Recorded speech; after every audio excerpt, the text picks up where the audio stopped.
Bones, but we are live. Blackburn Rovers sees back in action, of course, to kind of give it a bit of a debrief to the season and, of course, look forward to the new campaign because it seems like a lot's going on at Blackburn Rovers from the dugout to the offices to the players, of course. So we're going to bring it back up to date with all of that and plenty more to talk about. So if you're new, where have you been? Smash your subscriber. I'm out on the road here, folks. I'm out on the road here. So we are a little bit bare bones with what we can throw at you. But we're not that bare bones, are we? Jonty's with me. It's been a long time since we've said hello. How the devil are you? It's been a long time since we've said hello, but equally, it's a long time since I've seen Blackburn Rovers play. I was working out before. I think it was the 6th of April that I actually last time I saw Rovers live due to commitments and holidays and all that good stuff. So, yeah, very, very unlike me to miss any Rovers games. Especially at home, but yeah, I missed a load of away games. But yes, thankfully, because last time we spoke, everything was still up in the air. We were staring down the barrel, and it was getting worse, I think. But no, thankfully, we made it over the line. But I'm probably peaking too soon. I'm sure we're going to come into that. But how am I? Yeah, I'm really good, thank you, mate.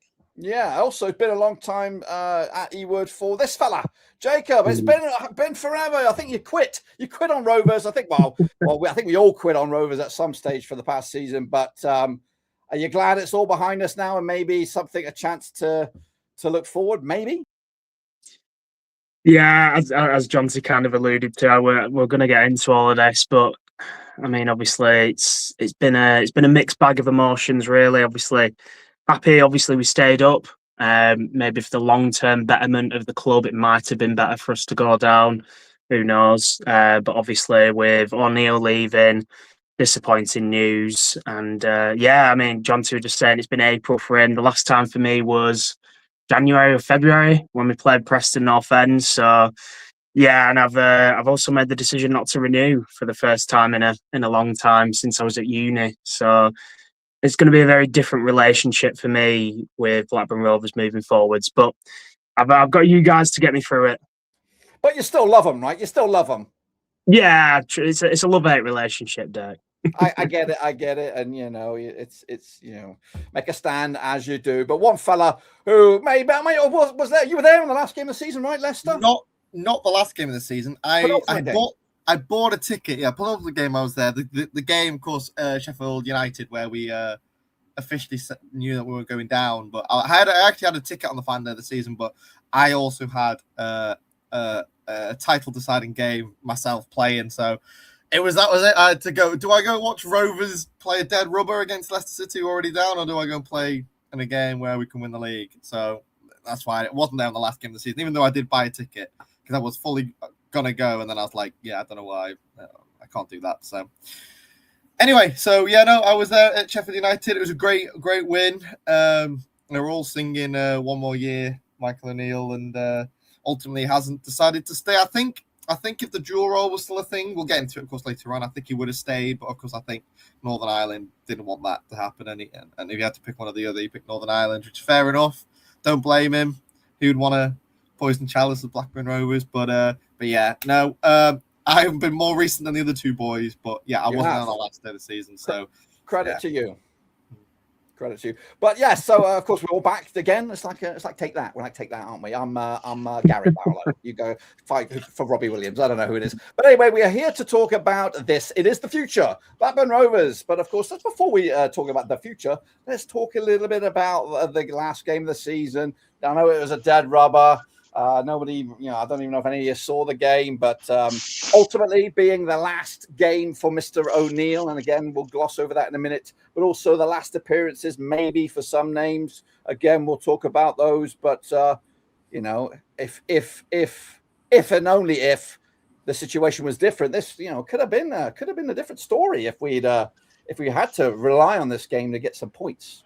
Jonty. Well, I was just going to say quickly, Dirk. Sorry, that even if Leicester hadn't had the points deduction, they would have actually finished above us by getting that win on the final day. Obviously, it could have been a completely different game if we were playing for something and whatnot. But yeah, a bit of a worrying thought, really, that if it weren't for points deductions, we would have finished below Leicester this season. Yeah. Any other takers on the last not only. Sorry. Yeah, not only will we have finished below. Not only would we have finished below Leicester, but we would have been relegated. That's a harsh reality of this season. West Brom got points deducted. Leicester got points deducted. If that didn't happen, we would have gone down on goal difference. And maybe the Leicester game might have been a hell of a lot different if our future relied on that game. We banned round, we're on the beach and things like that. Hopefully none of them were. If anything, it's just typical Blackburn Rovers, isn't it? We get a decent crowd in for the last game of the season, then we go and let them down, and we've done that multiple times this season and also multiple times over the last few seasons as well. Our big day out, and we seem to go and fluff our lines, don't we? But no, I didn't see the game. I wasn't. I'm desperate to know if Denver actually won the league in his title decided. Do you want me to just ruin the Blackburn podcast for a second? Well, we did. We did win the league. It was a dramatic game, so we needed to win. We went 1-0 up, then we went 1-1, then we went 2-1 up, and then they had a penalty that our keeper made a save to keep us in it, and then we ended up going 3-1 up, and we won the league. So it was a good day. And you scored the winner, Denv. You scored the winner. I wish I did. I did not score the winner. I scored in the last game. It was a friendly, so it didn't really matter. But there you go. Okay. But now back to Leicester. Who knows? So I don't. It's like sugarcoating a season, isn't it? For me, it's we've got to look at the bare facts, and like I say, if it hadn't been for the points deduction, Rovers were playing League One football. So it's not been a great season. I think under Michael O'Neill, we've shown what we're capable of. We can go and get results when needed. I don't think Leicester was a fair reflection of that. But thankfully, in our 150th year, and let's not forget that, we didn't go and mess up big time. We messed up, but just not big time, because I was thinking at some stage of the season it will be 150th year and we'll get relegated. Thankfully, that didn't happen. But I think we need to learn a hell of a lot from this season. And we were knocking on that door of League One, and thankfully. It didn't happen, but yeah, it could have done. I mean, if you look at it from this perspective, Hull were in our position, weren't they, last year? Now look at them. So you know what that means. We go down next season. Yeah. Well, I mean, ultimately, 2 seasons ago, obviously we just scraped survival the final day against Leicester, and obviously with proper backing, we should have made the playoffs last year. It's going to 8 places next season, so. Never say never, I guess. We could actually maybe make it one year now. There's 2 extra spots up for grabs. No, we'll finish 9th, like we said. We'll be that team below. I've actually... Go on, Dan. No, I said my piece. We're going to finish 9th. If I was going to put... I've actually done some research on this. I've actually done some research on this. So the 2018-2019 season, we finished 15th. In 2020, we finished 11th. So this is since we've come back up. So 2019, 15. 2020, we finished 11th. 2021, we finished 15th. 2022, we finished 8th. 2023, we finished 7th. We didn't, I think it was goal difference by considerable amount. 2024, we finished 19th. 2025, we finished 7th. And 2026, we finished 20th. So if you're keeping along with all of that, that means next season we're going to finish nailed on, not a clue. Yeah, no, who knows?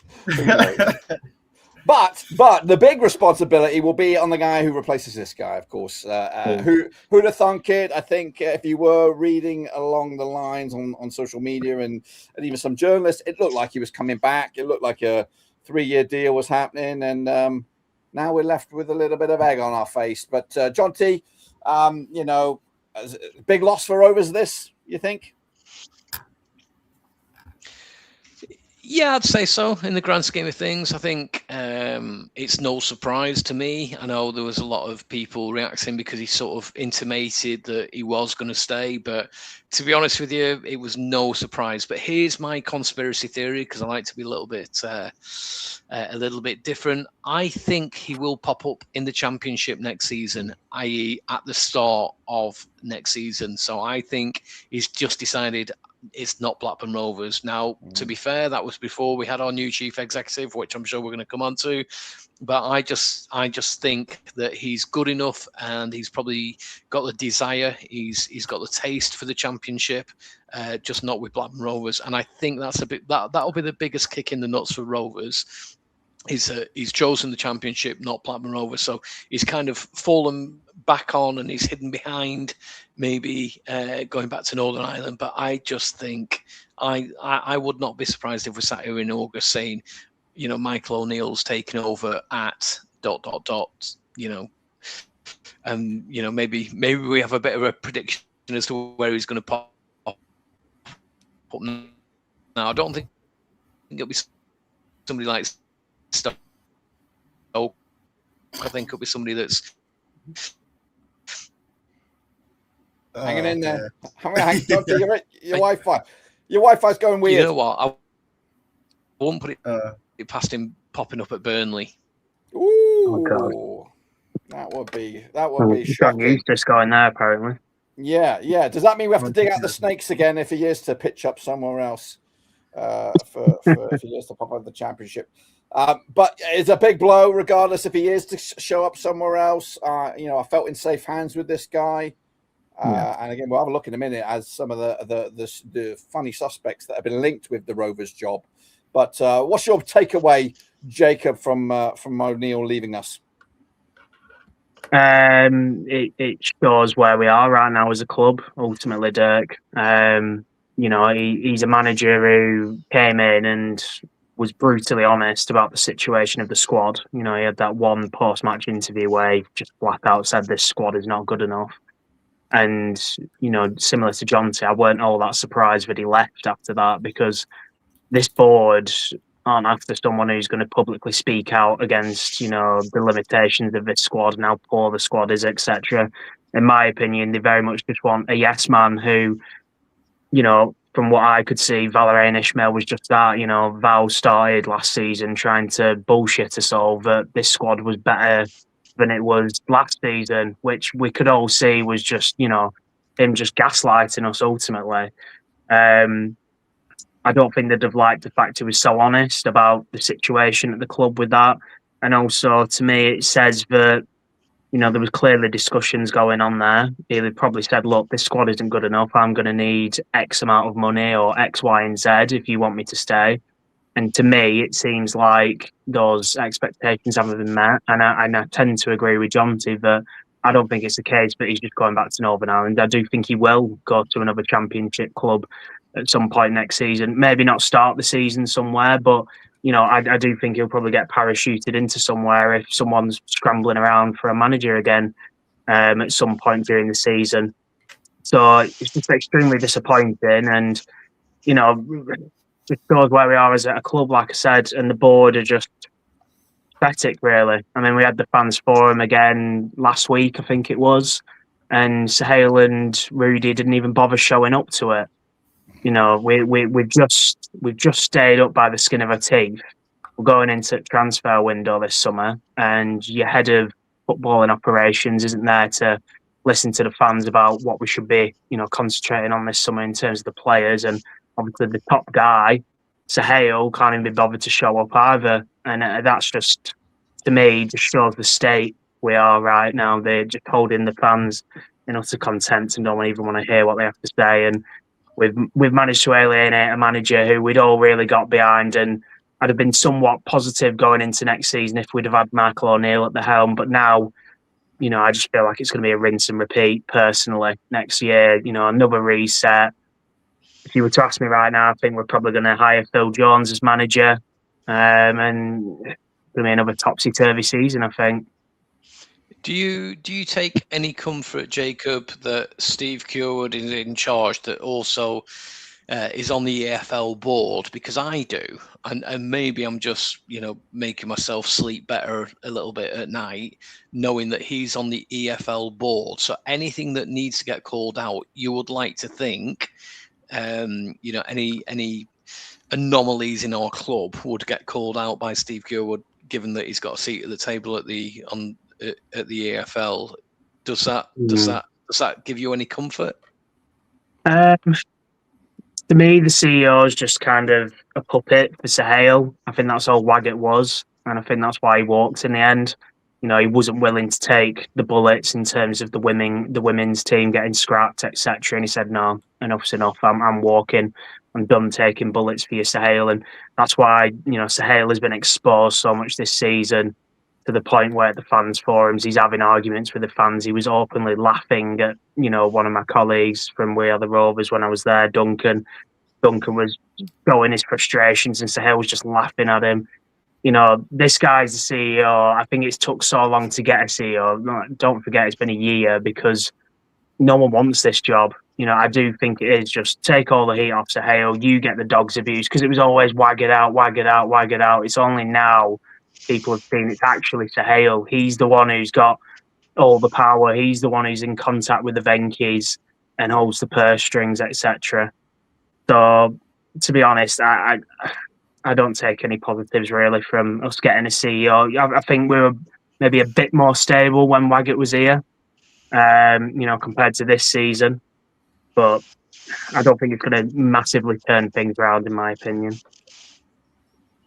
But I just think that we'll take a little bit of comfort knowing that they can't mess with this guy too much, because he's got the ear to the ground in terms of the EFL. So I do take a little bit of comfort from that. I don't think he's going to be the puppet that people think he will be. I think he'll stand up a little bit more to the hierarchy, whoever that is at Blackburn Rovers. And so, I mean, it's a brave choice if we believe what we read. But who knows? Who knows? Unless they pay him the big bucks just to keep quiet, who knows? Yes, could be. And we will talk about Mr. Curwood in a second, because he's got a lovely little face coming up here. Denver, what is your final takeaway? Why we say goodbye to the Northern Irishman, Michael O'Neill? Do you agree to the comments made already that he will rear his little head again, or do you think he's committed to the Northern Ireland project?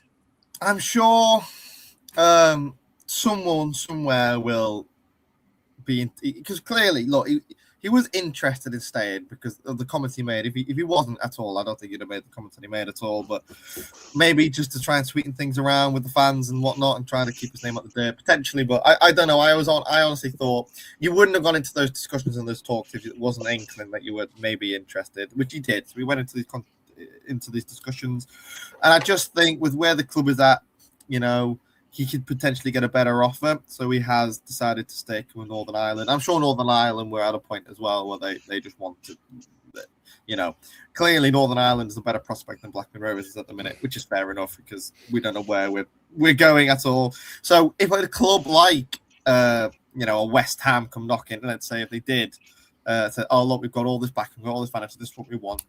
It's probably going to be looking more favourable than a Northern Ireland job, which what you're looking for. Northern Ireland now, you're going to get ready for the Euros in the next 2 years.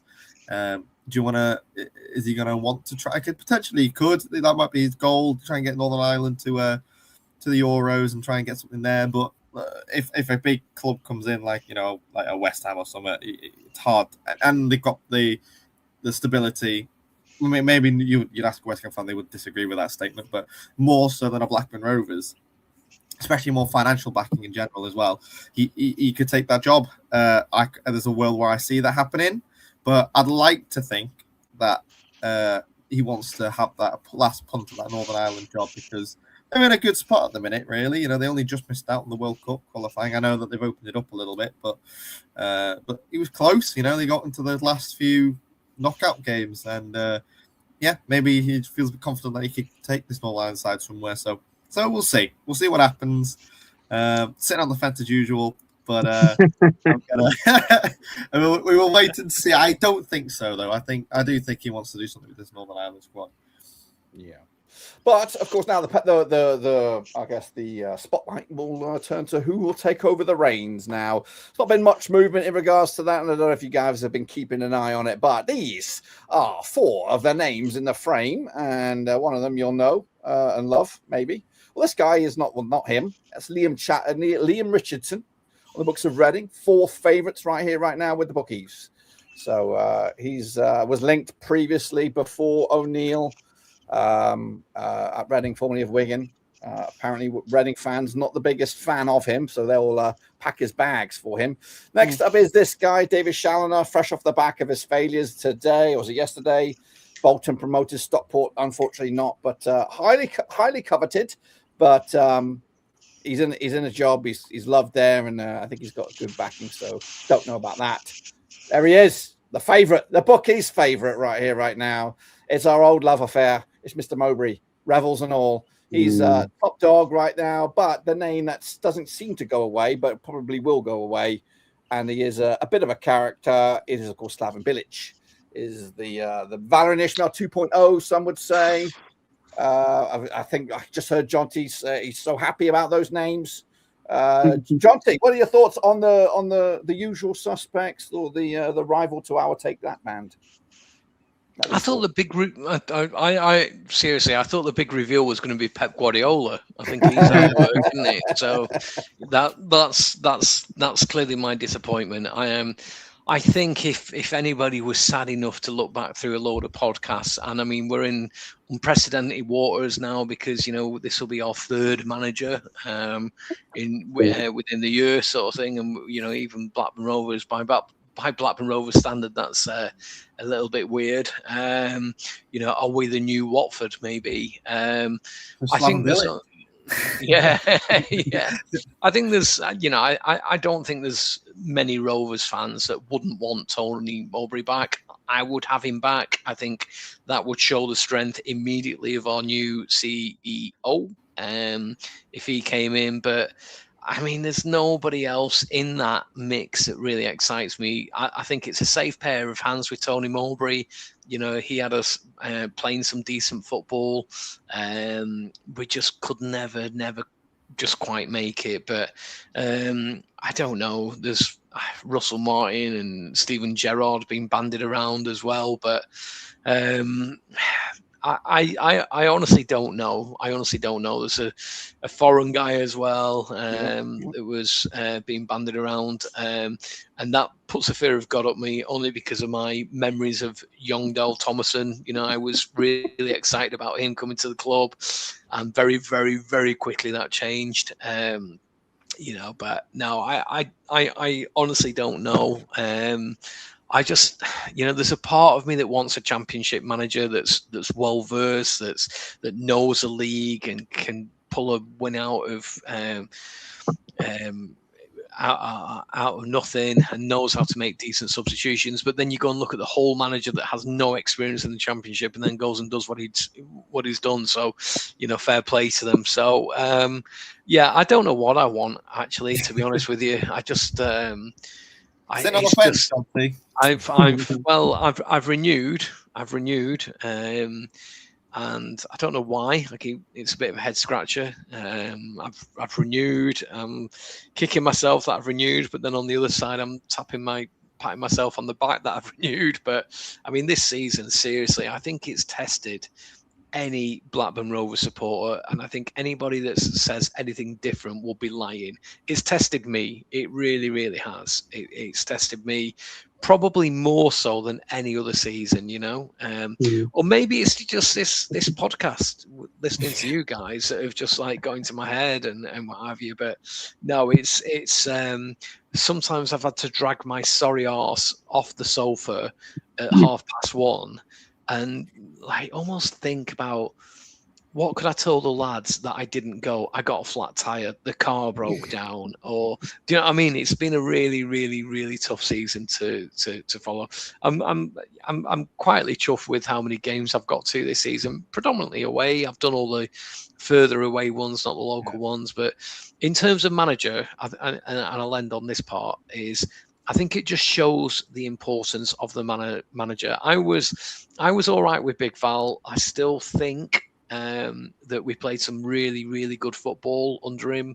But equally, he kind of let us down. He had an injury list horrendous. It would have been interesting to see what would happen if he had a full, or at least 7 or 8 players unavailable and 7 or 8 players available. So there's a part of me that does feel massively, massively sorry for the guy. But equally, it just shows that, Michael O'Neill, fair play to him. Yeah, he had a few more players available to him when he came in, but he shows the importance of the manager.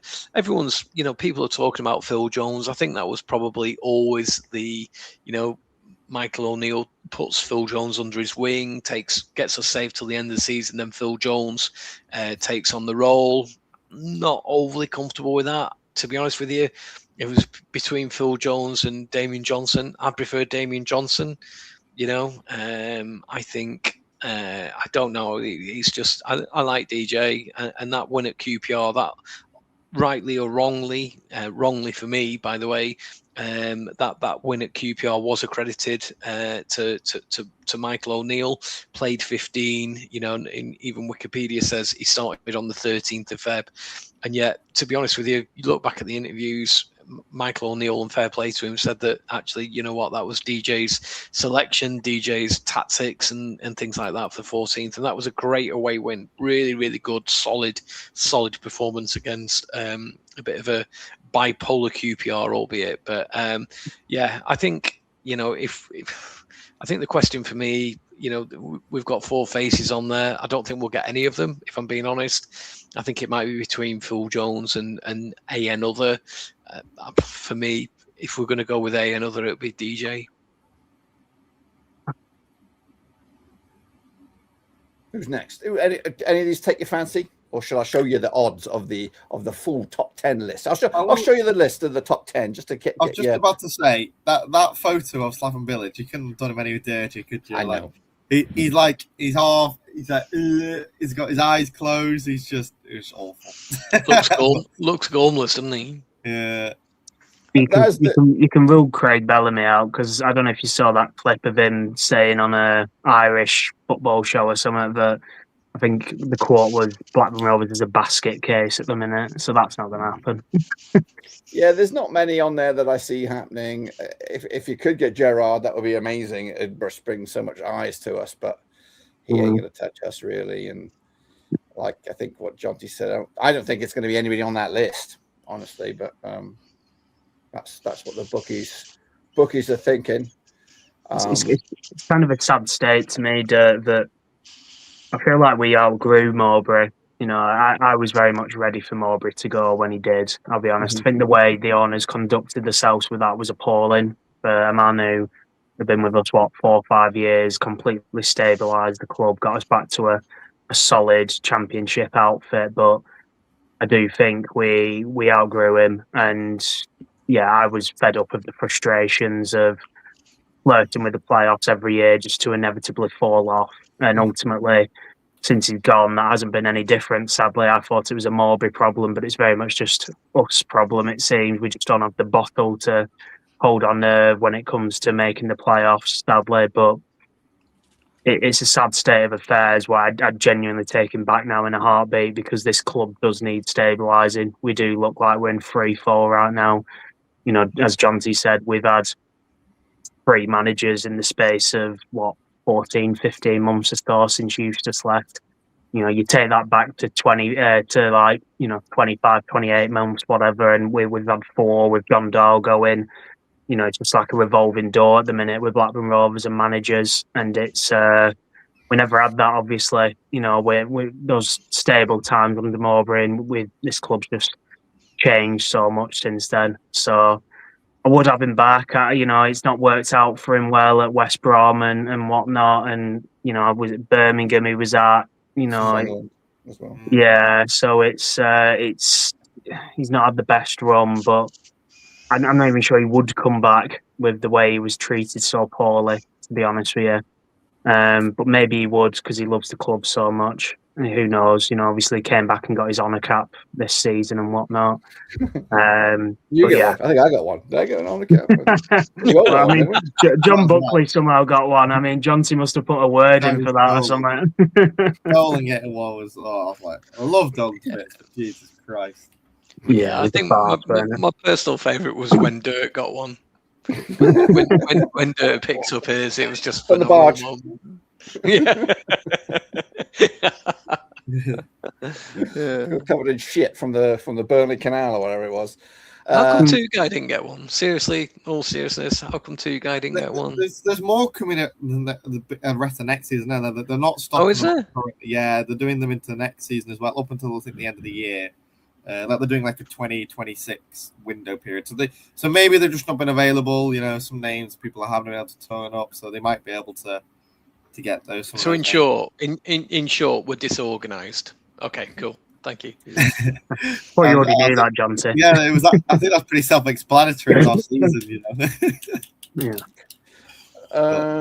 Any closing comments on the manager, Denver, before we put him to bed for the time being? Not loads. Just it is a poison chalice at the minute, isn't it? You look at us and you go, there's no backing. The owner's never present. You've got a bit of a toxic fan base. That's the club for me. It doesn't really scream, we're going to get even like a Slaven Bilic. Like I have all those names on there. That's the most realistic. Like Michael Beale. I mean, you never know, do you? It's one of them where it's a tough one. And whoever we get in, I guarantee be none of them, or maybe one of them, but towards the bottom. It's a tough ask for any manager coming in and taking on the reins. But it's just what are our expectations? As fans, of course, we want to see promotions, but I'm sure 90% of the championship want to see their side getting promoted. Maybe the ones who are coming up are looking for more stabilisation and stuff like that. But yeah, it's. Just got to wait and see what manager we get in and see what the expectations are for the beginning of the season, depending what signings we make, who comes in, who goes out. Because we've still got players, like your Todds, Cantwell, and, you could get your Dele Allis in, as Dirk mentioned earlier on. I'm just picking up what's been thrown out there. It's not my article. I'm just going for what's out there. I'm just, reporting. So we'll wait and see, get it? So it is a wait and see. A lot of transfer windows and speculations and money and all that stuff, and what other teams sign ultimately as well, and what managers come in elsewhere, and we'll see where we start the season. If we're optimistic, if we go, do you know what? No, we're gonna do well here. I'm still shocked the Hull have gone up after that. We battered it 3-0 at home, by the way, John T. If you're still there.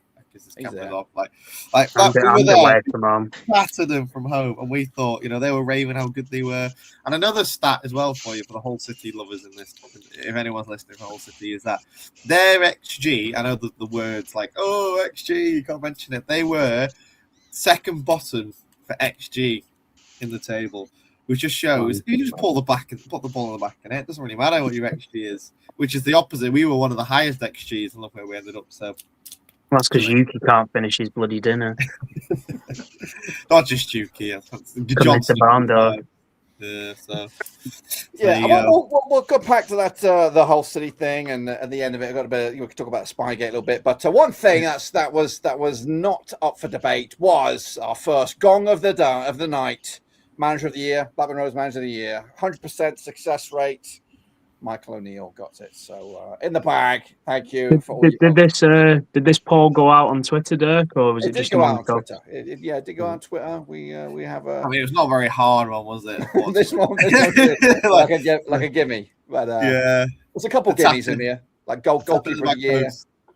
But we're going to hark back a little bit to this guy, Steve Curwood. Of course, Jonty brought him up, and I wanted to bring him up because Jacob's expressed a lot of concern with the organisation of Blackburn Rovers over this past 12 months. Has been very much documented through his time in the fan trust and whatnot. And, will this appointment or having somebody at least here, albeit a puppet potentially, stop the crap that happened like last year, for example, the falling out with the local newspaper, the pitch debacle, all those kind of, not very pretty goings on with Blackburn Rovers. Will this at least help us try to patch up some broken relationships or fractured relationships and also fractured infrastructure within Blackburn Rovers?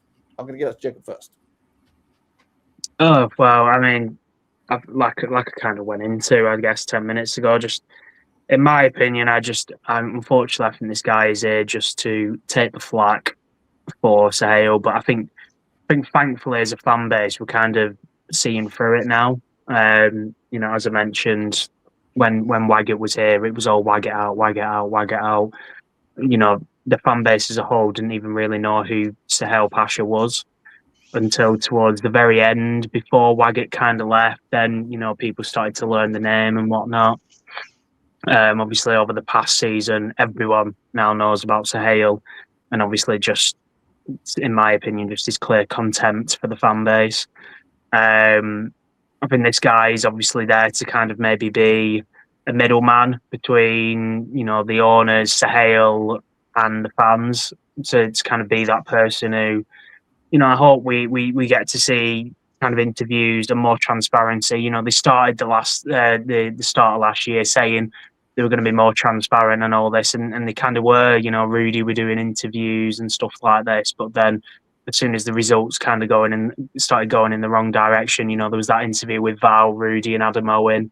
As soon as the results weren't there, they just kind of went into hiding, didn't they? And couldn't be bothered talking to the fans anymore because it wasn't the noises they were getting that they wanted. So, hopefully this guy faces the crowd and at the very least just kind of makes the fans feel heard.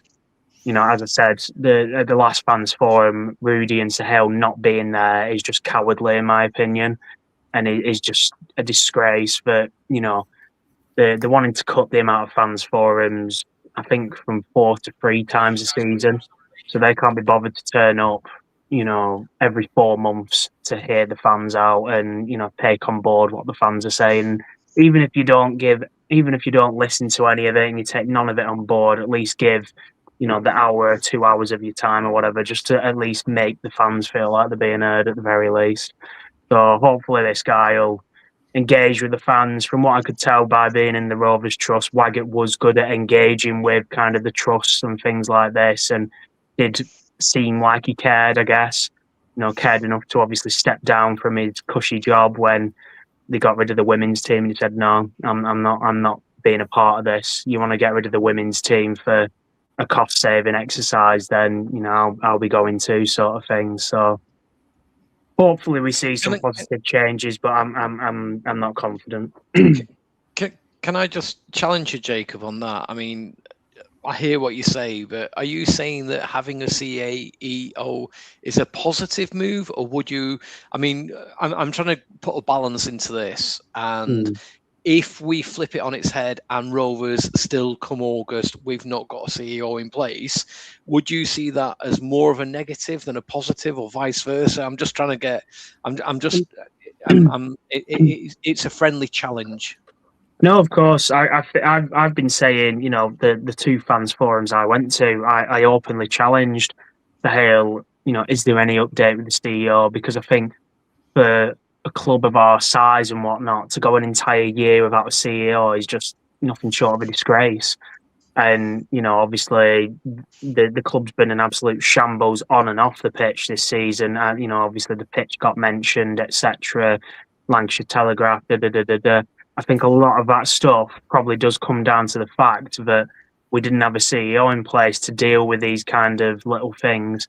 But ultimately, is this guy coming in going to mean we're suddenly going to make the playoffs next season and he's going to turn all our fortunes around? I just can't see it.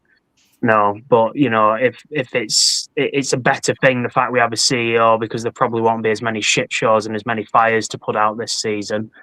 But I can't see any long-term change because it's still ultimately the problems are still going to be there, being the Hale is the puppet master, and obviously the Venky's, he's playing to their tune as well. So just to be clear, you would prefer to see a CEO in May 2026 going into the season and all the contract expires and all of that good stuff, as opposed to going into the season without a CEO? Yeah, I'd rather have one than not. But Yeah, I can't see it making any material difference ultimately in the grand scheme of things. Yeah, I mean, it does feel every now and then that Rovers, no matter what we do behind the scenes, we're damned if we do, we're damned if we don't. People have opinions, people have views and things like that.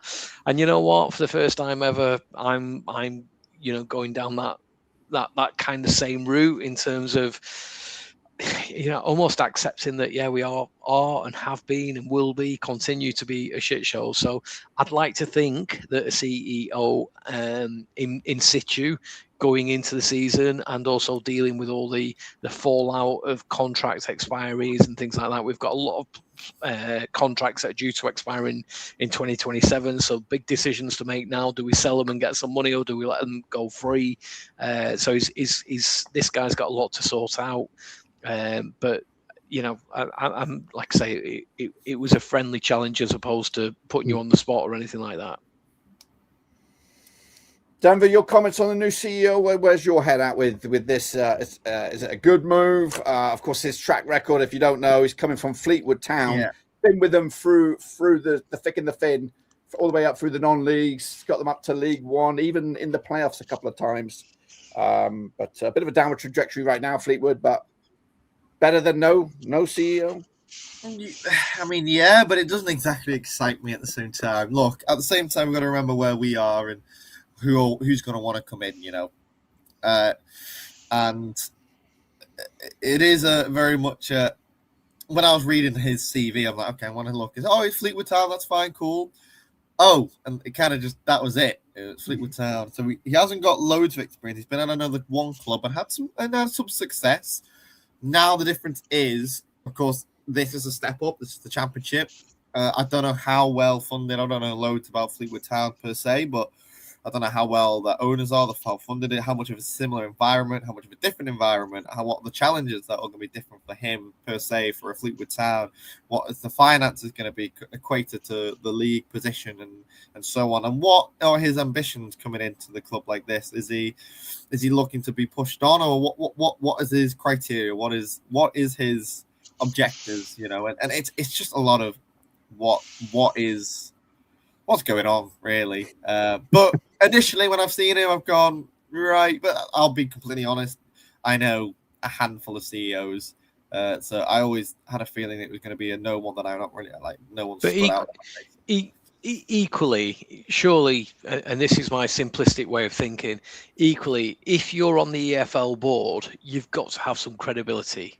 And that's what I'm taking comfort from, whether I'm proved right or proved wrong from it. But I think if he was just 18 years at Fleetwood Town, I would completely agree with everything that you've just said, Denver. Completely the unknown. He's a one-club wonder. He's done marvellous things at Fleetwood because as long as I've been growing up, Fleetwood Town were just a non-league club. So obviously, at the helm has been a bit of a wonder kid, and that's your man on the screen now. But I did, rightly or wrongly, maybe I'm just getting a little bit jaded in my thoughts in my old age, but I did take a little bit of comfort that he's on the EFL board, and actually, you know what, for Rovers, that's probably not a bad thing. Probably not a bad thing. What about him being on the EFL board gives you comfort? Is my next question. Then what would what makes you think what he's got some stature, because I'll be honest, I don't know loads about people on the board, but how many people are on the board?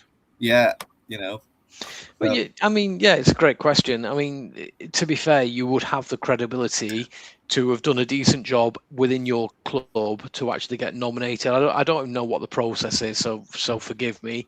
He might have even put his own name forward. He might be blowing smoke up his own backside. But to be actually on the EFL board, I think the comfort that it gives me is that if there is anything untoward going on at Rovers, he would call it out to the EFL. But I mean, yeah, listen, who knows? Who knows? He's hopefully he'll do a fantastic job at Rovers. He'll steady the ship, and I think it's a big job. I don't think we can dismiss the CEO position. A lot of time, Waggett was in fire from the fans as well. But I even said when Waggett went, sometimes you've got to be careful what you wish for. Fair play. We've not hurried into a CEO. We've waited a full year. It's been a bit of a bonkers year as well.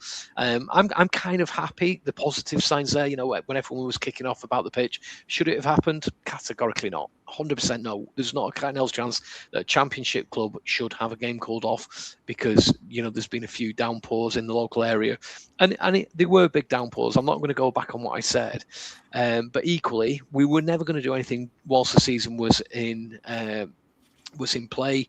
But the first thing that they did straight after the last game of the season was crack on with the pitch, and let's take some positives recently from what's happened. If we were sat here in the middle of certainly almost a month after the end of the season and the pitch hadn't been touched, I would be shitting bricks now. I really, really would, with no CEO. But there's two really, really positive signs, and we can't just gloss over that. I think these are really positive signs for Rovers. So whilst we're quick to jump on the bandwagon of negativity, I think, to be fair, there's two good news stories coming from the club.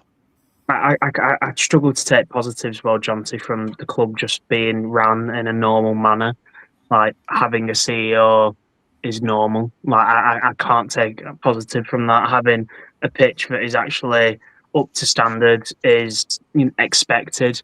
The fact that pitch wasn't sorted last season after we had the callings off the seasons prior was obviously a massive oversight on the club's part and probably just more penny pinching.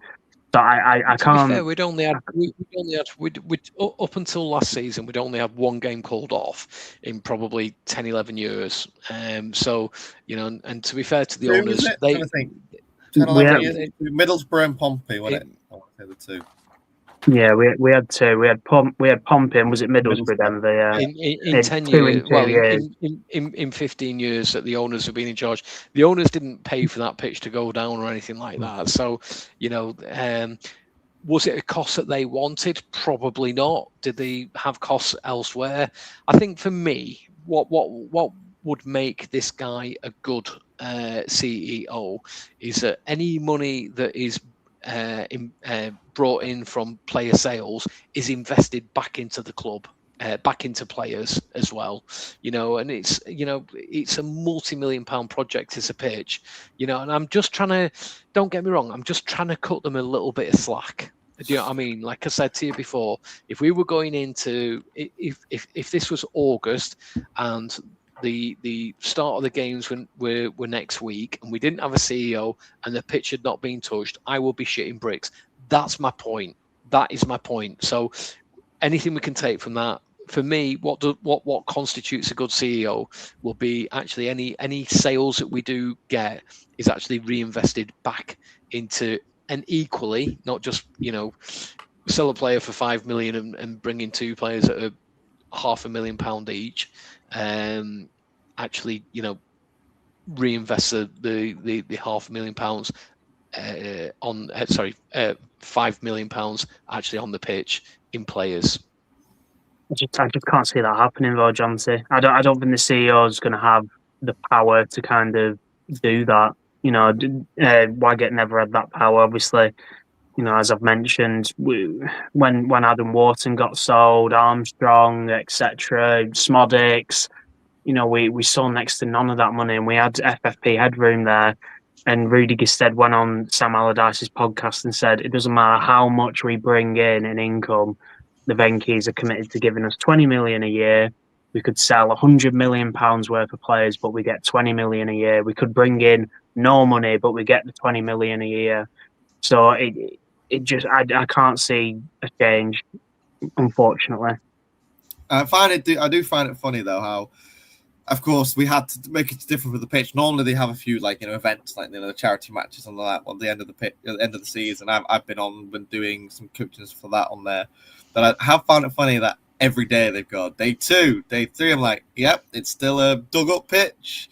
They wouldn't be doing that if it wasn't for this season. I'll tell you that now. You wouldn't be looking. Look, day 4, there's more dug up pitch. I'm like, okay, we get it now, guys. You can thank me for that one. yeah. Well, the pitch is dug making up. such a fuss about it.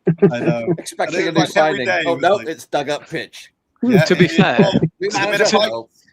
to be fair, Denver, I'm going to disagree with you on this one because I thought it was AI. So I actually went down and looked through the little hole in the door and then just to make sure it wasn't being dug up. I'm joking, of course.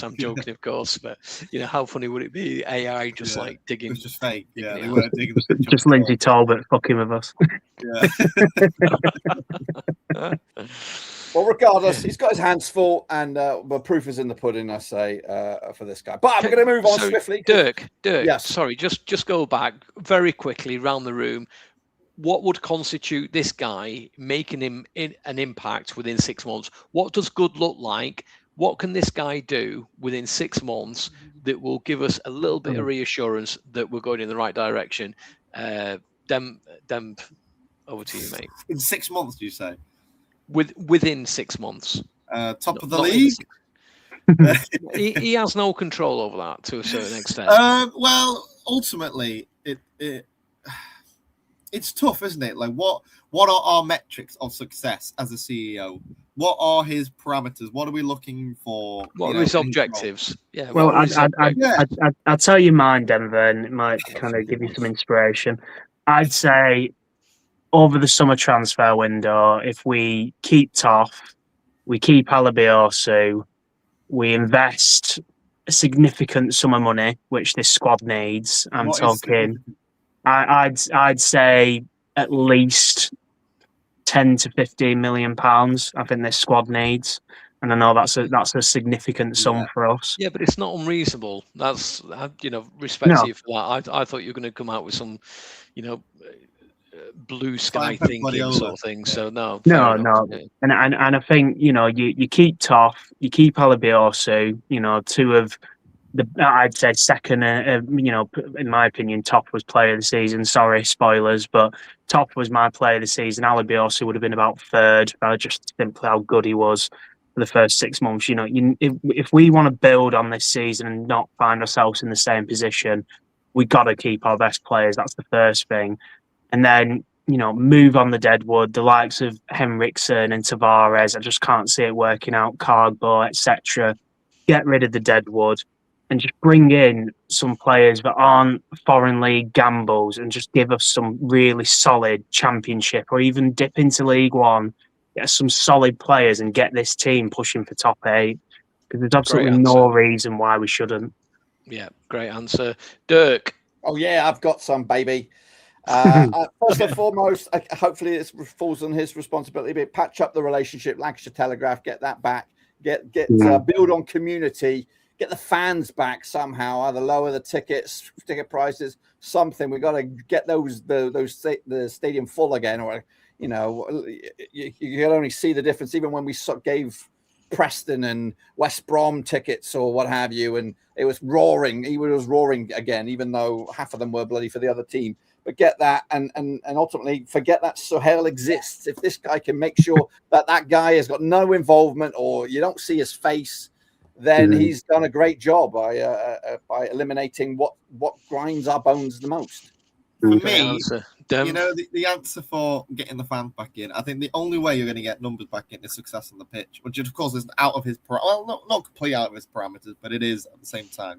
That's very dependent on the players that we have and the infrastructure around the club, if the money's spent correctly and so on. But for me, I just want to see a stability behind the scenes regarding fan connection and with your forums and I just want to see a bit more connection between all the communities within the club.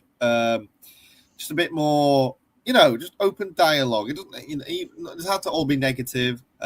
Just being honest. What our expectations are for the league. It's just not lying to us at the same time, like at previous, not CEOs specifically, but they just fed, just to try and win over the fans ultimately. And I'd rather them be straight, and that's all I'm looking for per se.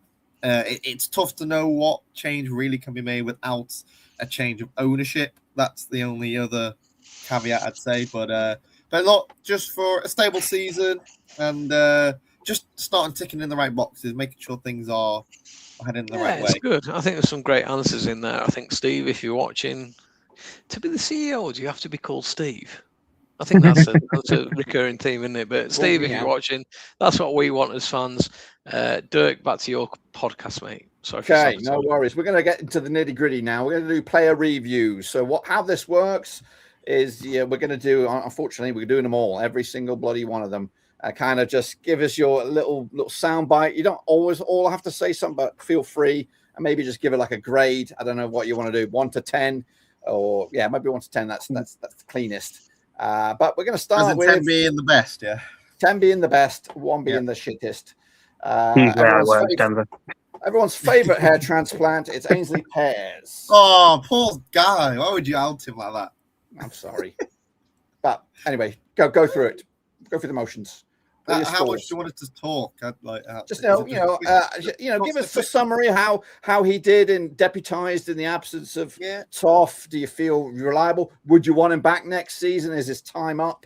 That sort of stuff. I'd keep him. I think he's a good safe hands. I know Jonty's a real big Pears advocate, but I would think when he's come in, he's not put a foot wrong. That I can remember this season anyway. And I do feel like he's a bit unlucky that he's not a starting goalkeeper, because I think he definitely is. It's just unfortunate that we've got a young upcoming goalkeeper who's playing international football and wants to play, especially if we want to keep him.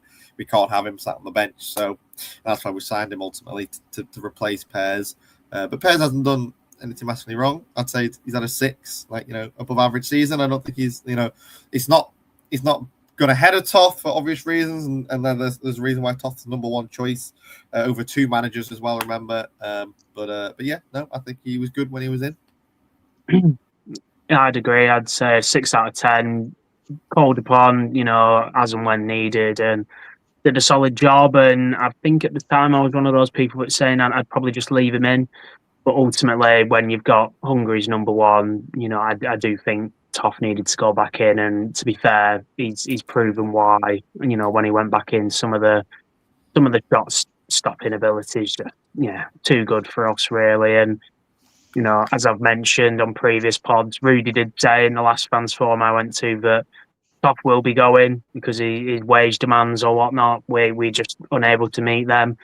Unless this CEO dramatically changes things, we could be in for a season with Pears back in the net, or obviously we sign someone. It's just good to have Pears there anyway, because he is decent enough to keep a keeper hot on their toes, and meaning they do have to perform. Those Pears can quite easily slot back in. Yeah, concur. I don't mind admitting I thought Pears was my first choice. So Toth, start of the season, a little bit ropey in places.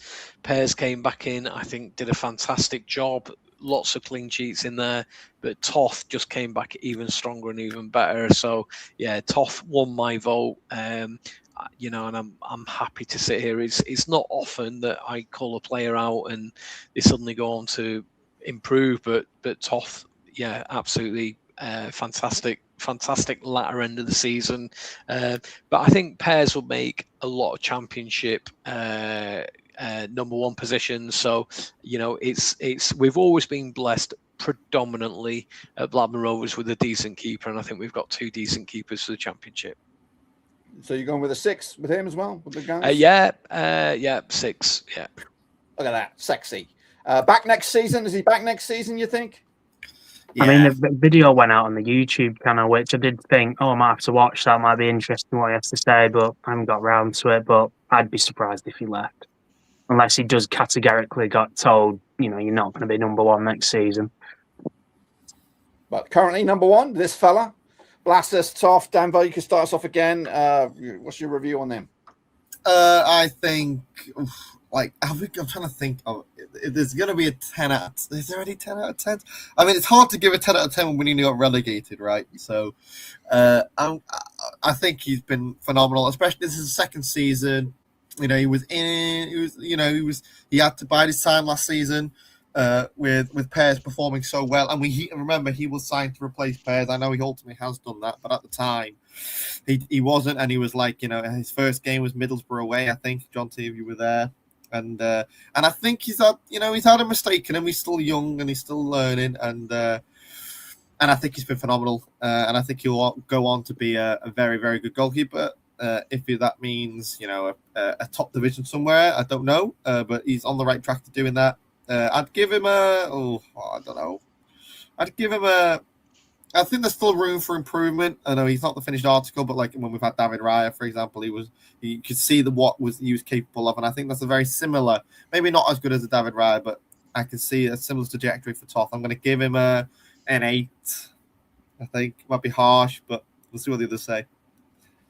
Yeah, my player of the season, Dirk, like I said, I'm going to give him a 10 just simply because I do think he's been the best Rovers player this season. I don't think he's put a foot wrong, in my opinion. There's no doubt about it that he's saved us multiple times this season, and I think could have saved us from relegation ultimately. You know, if you'd have had Pears in the entire season, could it have ended differently? My mind just goes back to some of the mental saves, like Leicester away. I don't know if you remember it, just goal line kind of just absolutely unreal. Yeah, just honestly, just some of the saves better than David Raya, in my opinion. It was kind of our David Raya that we had. You know, David Raya had an unbelievable save in his locker, but I do think this lad will go all the way. I do think he'll be going to the Premier League probably this season coming, if not in the very near future.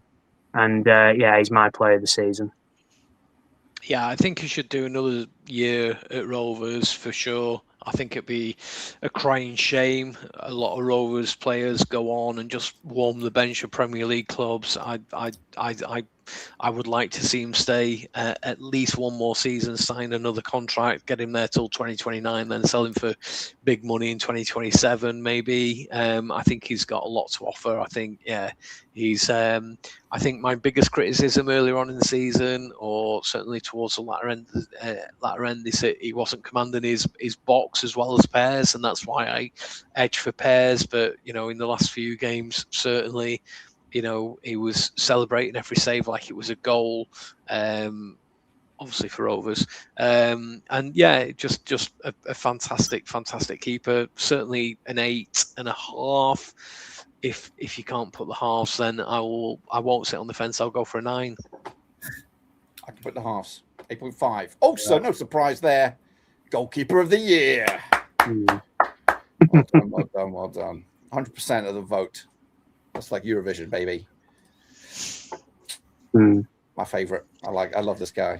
I'm a man crush. I've got a man crush for this guy. Will he be coming back, Dirk? No. I wanted to. No. He won't come back. He's £8.5 million. I'll start on this one.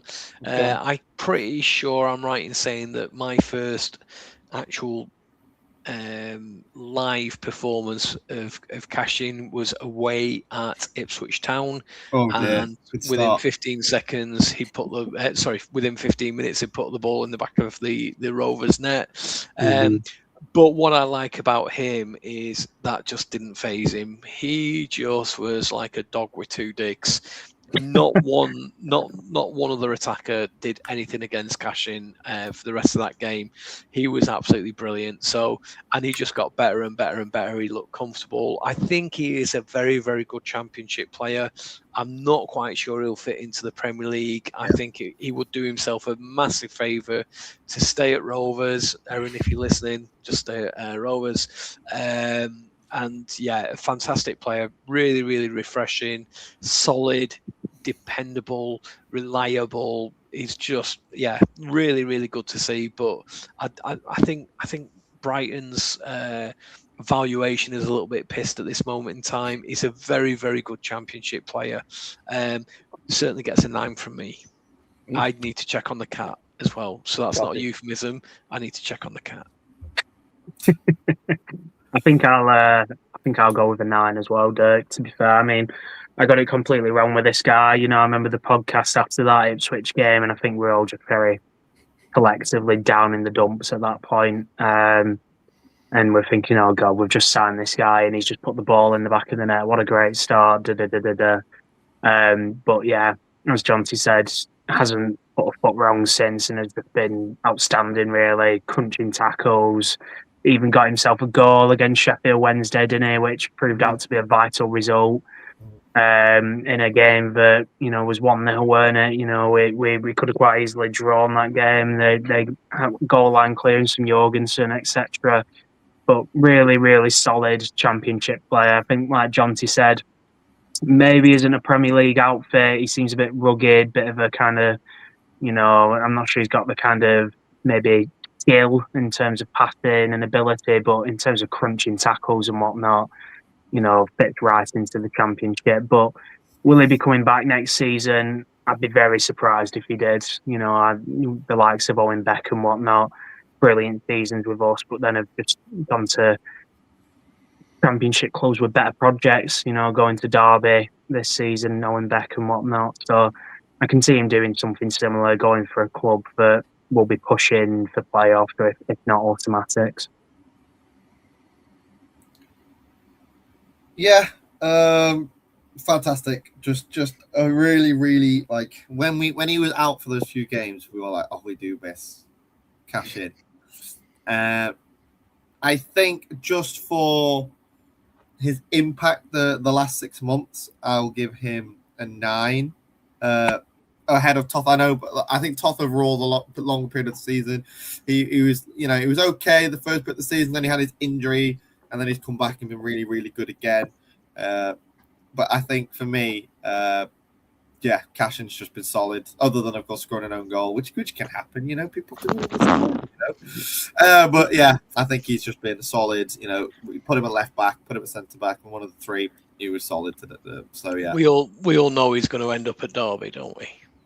On loan. He was Derby's before he made. He'll go back to Derby. He'll go back, and no surprise, long player of the season ahead of whoever that other blue slice was. Taylor Gardner-Hickman and Baraji.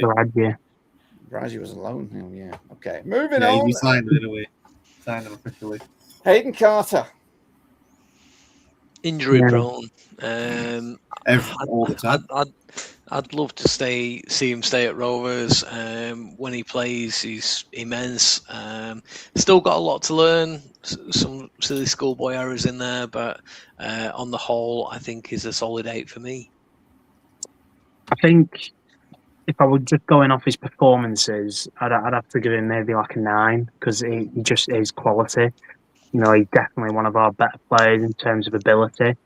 If I'm taking into account the fact that, yet again, he's just been injured for most of the season, which isn't his fault, but, you know, at this point, I think I'm right in saying his contract's up this summer.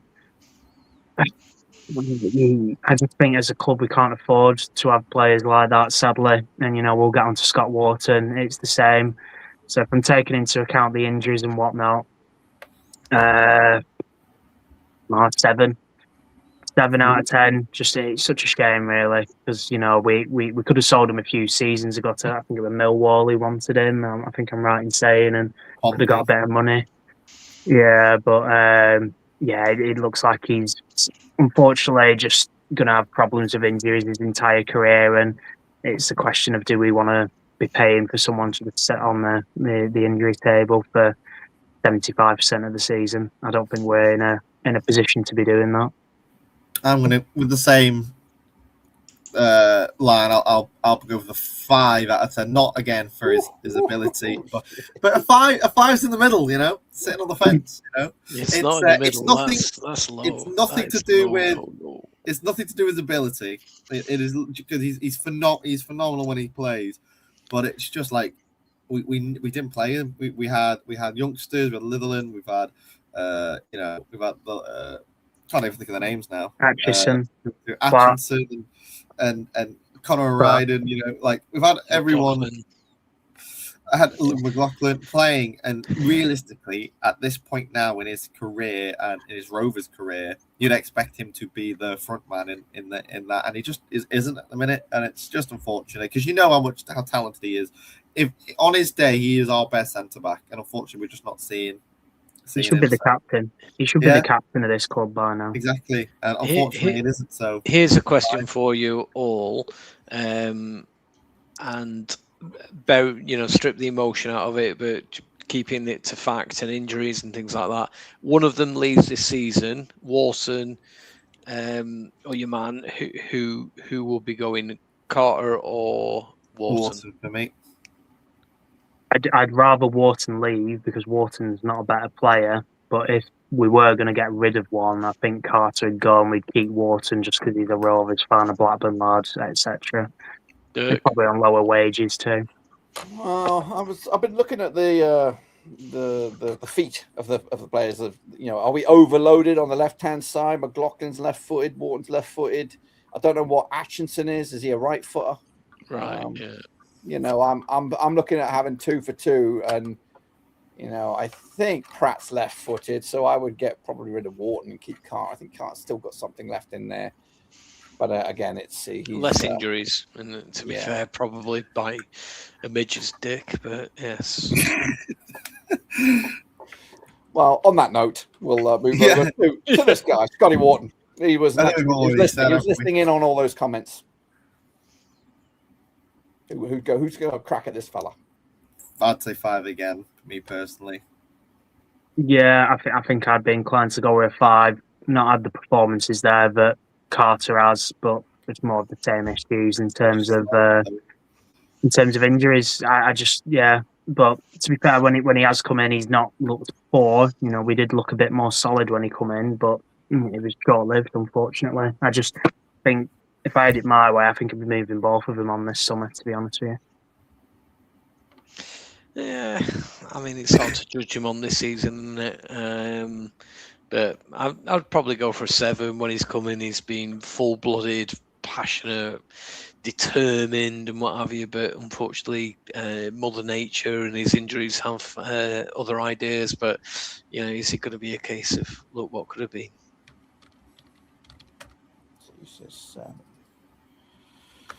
No awards for this fella. No. No. Next up, not bad for not bad first campaign. Sean McLaughlin, steady Eddie. Hey, he's not getting the headlines, but he played pretty much every game, I think. Talk about leading the witness, Dirk. No. He ain't no cashing. I ain't got no man crush on this fella, but he ain't getting injured. He's like I think his legs are made of tree trunks or something. I don't know what it is, but it's going to take a lot to knock this guy down. Yeah, I like the guy. I think he's been solid. I think you've nailed it there, the unsung hero. I think he's done so much good for us. He's a leader. He's constantly screaming across the back line, moving them up the field. So, no, I like him. I'd be disappointed if we're starting the season without him next season. I think for me, he's an 8. I was going to say 7.5, but I'm not going to say on no offense. I'm going to say an 8. I think he's solid. I was going to say, if you're Sean McLaughlin, I bet you're glad you moved to Rovers because, what did Hull do this season? It's not like they went up or anything. Wait, but no, on a I think he's done a very solid job. We've got to remember though, he's come in. I don't know if he was originally going to be, the main man in this side. I think he definitely come in, and I think if you're Valérien Ismaël, you've got Dominic Hyam and Hayden Carter in there, and you've got McLaughlin probably as that, that bridge in between. And then with Carter's injury, he's come in and he's playing alongside Hyam, expecting to be the number 2, and all of a sudden we sold Hyam to Wrexham. And now he is the man to lead that line. And that's a hell of a lot of pressure because you've only been in the club for, a month or whatever it was at the time when he was there. I think he's done a fantastic job in that aspect. He's led that line. He was the experienced one when you had all these youngsters coming in, and then like Cashin, who was the newbie, and just making sure it was organised. And yes, ultimately we were down there, so it wasn't perfect, but I don't think he put, many. He didn't make any howlers that I can remember. Maybe a few, one or two, but all players do that at the end of the day. I can see Jacob shaking his head, but look, it's football, and I think he was solid enough, and I think he did very well considering it could have been very sour with all these players leaving around him. So, what number was that? Was that 5? I'll give him a 7. 7. I think this is me being generous, and I'm going to give him a 6 because I can't give him the same score as Scotty Wharton, but just for me, there's someone in the chat who said he stepped up towards the end of the season. That's when I was checked out, to be honest with you. But in terms of what I saw, which was, kind of the first half of the season and then a few games here and there towards the end, just some absolutely amateur defending at times, some schoolboy errors, a lot of mistakes. Obviously, he's kind of filled big shoes in terms of Hyam, and like you said, Dirk has played a lot of minutes, etc. So it's kind of a like for like, but I think it's been a big hole left by Hyam there, and wasn't a player we should have sold on deadline day by any means. And fair play to him, like Denver kind of said, he probably didn't expect to kind of be starting as many games as he has this season, but a player of his age, I expected more solid kind of performances out of him. And yeah, unfortunately, in my opinion anyway, just too many mistakes in his locker for me from a centre half of his age. Okay, moving quickly on. Conor O'Riordan, fleeting appearances. Make or break summer, you think? Yeah, I think he's not going to make it. I think he's going to make it in the squad long term. Came in, had a bit of a shaky, but then he did okay. I'm going to give him a 4. We didn't see much of him. I don't even think I saw a game he played in, to be honest, Dirk. I mean, why on earth we called him back is beyond me. So I can't even really give you a score, I'll be honest. I'll give him a fat 0 for Jacob. Or 1. No, we'll give him a 0. I think for me, he's up against some really, really stiff competition in there, and he's just fallen into their shadows. So, he's wearing Darren Lenihan's number, but he's nowhere near the player probably he can be. So, I've not seen enough of him. But yeah, it's a 4 for me, I'm afraid. But maybe he might, I used to cut John Buckley a bit of slack in terms of, just rusty and needs game time and things like that. But this season's going to be massive for him if he needs to progress. Was it Crewe we loaned him to? I can't remember. Yeah. Did he go back to Crewe on loan? And we signed him from Crewe. Yeah, we got him from Crewe. He was on Doncaster at one point, wasn't he? Yeah, he went back to somewhere. Yeah, I think he also went to Cambridge as well at one point. So this could be in this season or something. I mean, whatever the club was that we called him back from, they were waxing lyricals about how good he was, etc. I think he got a couple of goals and stuff. So there's clearly a player in there. It's just whether it's a championship level player and whether we're going to take the risk on him. I'd rather give this guy a shot over a McLaughlin personally. But I guess we'll see. Some outrageous comments. Well, I think we all agree that we got a good one in this one. Tom Atchison. Yeah. Future England player? Oh, no, he's Northern Ireland, sorry, isn't he? Yeah, he's definitely he's already snagged him. O'Neill snagged something when he left. He goes, I'm taking this guy with me. Yeah, he's a great player. I would be gutted if he left. I think just the last type of defender that I saw that was that good at that age was Phil Jones. He just the way he reads a game is just phenomenal. He's calm, he's collective, he's just everything. I think he's brilliant, really, really, really good. So yeah, he's a very, very solid 9 for me. And I'm, if he was maybe 3 or 4 years older, I'd probably give him a 10. But yeah, he's 9. He's still got a couple of little tweaks that he can make to his game. But who am I to say that? Yeah, solid guy. 9, 100%. Yeah, I would. I'd give him also a 9 just for the impact that he had, and it was very much like, yep, he's good enough. Bang in there, even there was no build-up period, there was no, and he was just straight away, when other players you've looked, you've tried and tried, even a John Booking, never quite. Travis, I remember that as much as we're like, oh, how good Travis was to us, like, once he was in the squad, but that whole League One period where he was in and out and it wasn't quite working until he had that one game in the Championship. I can't remember who it was where someone was injured, I think, and he replayed him, and it was phenomenal. It was probably like Smallwood who got injured, but and other players, Harry Leonard just not quite making it, Danny Butterworth not quite making it, all Joe Nuttall, and then you just got bang, he comes in and doesn't look out of place. So I think just that alone warrants a 9 for me.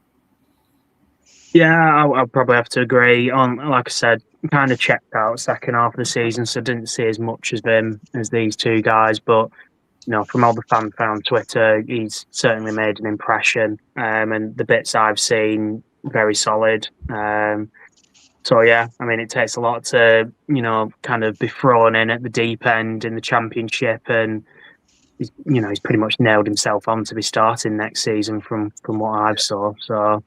Yeah, we found a gem there, and I think a season with us, and we'll probably get some big money for him next summer. Yeah, and no surprise to everybody, Young Player of the Year, 86.7% of the vote. What's the 6.7? George Pratt, which is perfectly timed because there he is, Ginger Ninja. Yeah, again, there's a similar scenario, I think.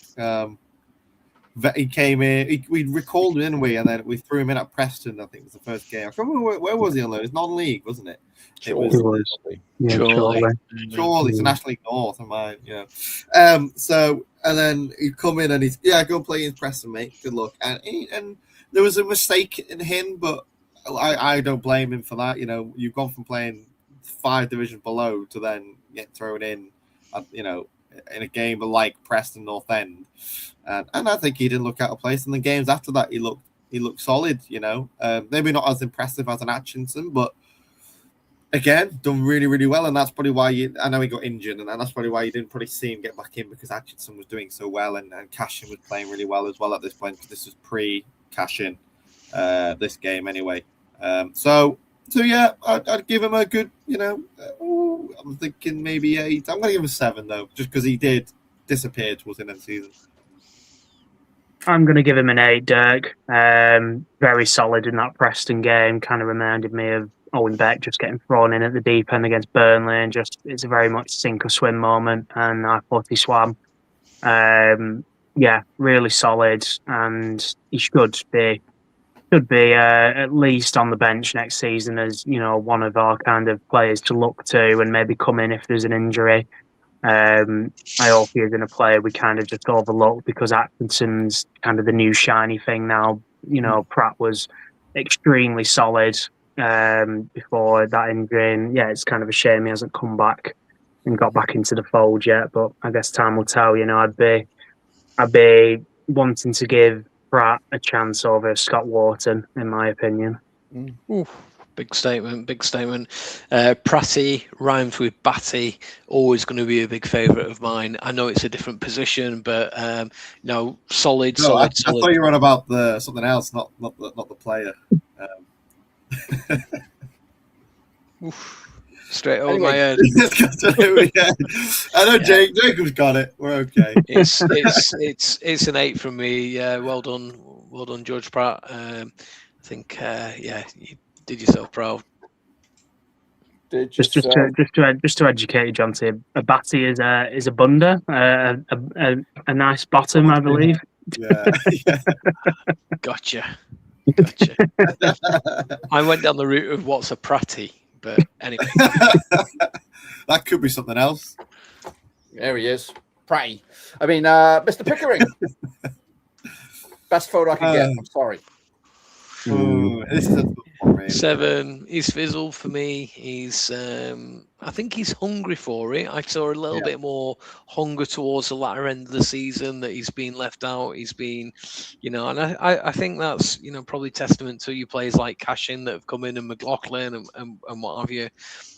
Makes other players like Ribeiro and your man there just up their game. I don't think Harry Pickering did anything majorly wrong. I think he just lacks confidence for me. I'd like to see him just, sort of just exploit himself a little bit more down the left wing, go forward. For me, I guess, giving it a little bit more thought now.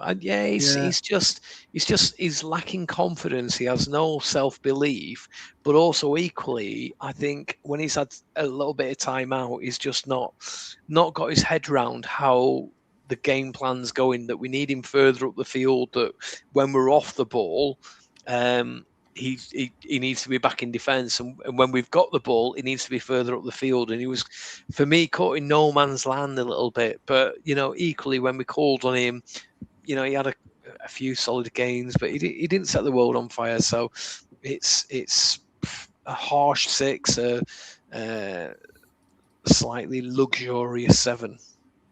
It's a 5 for me, Dirk. He's a player I'd be moving on this summer, and to Jonty's point, it's nothing he can sort out the problem with, getting forwards and backwards, because he's just slow as fuck. I call him the slug for a reason. He's so slow. So he's never going to be that full-back bombing up and down the wings like we see with an Alabiosu or Callum Britton. That's what I want on my left-hand side. Or, even obviously with Cashin, we didn't really get that kind of play with Cashin, but we got more of a heavy hitter into the tackles and whatnot.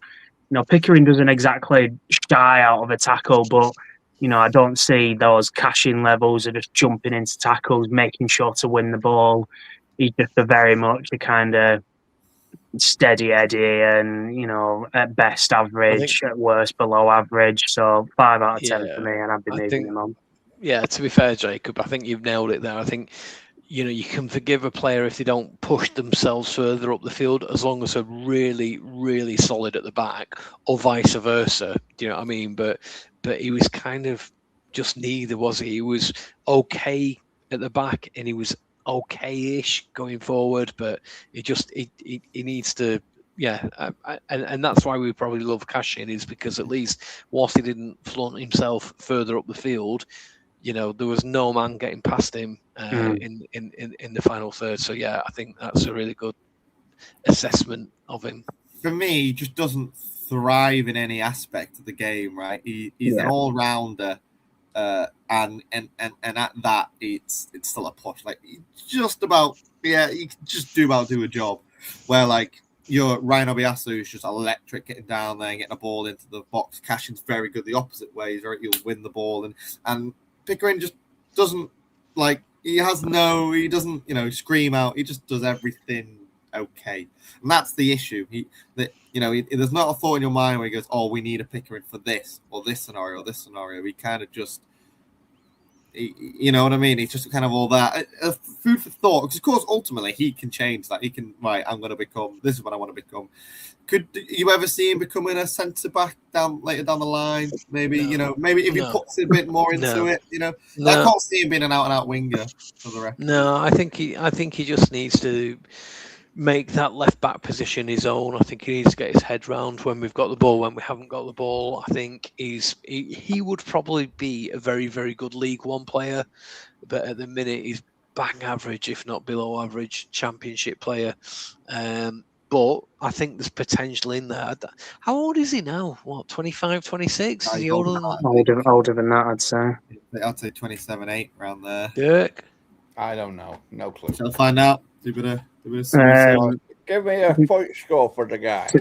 To pick up on your point, Denver, I 27. think 27. I think 28 December. I think I remember Leicester away, final day when we stayed up. He played in a back three as the left centre half, and I thought he was actually really solid there. Mm-hmm. I think in a back four as a left back, as I said, he's exposed because he's not got the pace to get up and down the field. Yeah. I think in a left of a back three, he's solid enough because he's not relying on his pace. Then he's definitely not a wing back in a 5. Yeah, no way. But is he going to get that chance with us?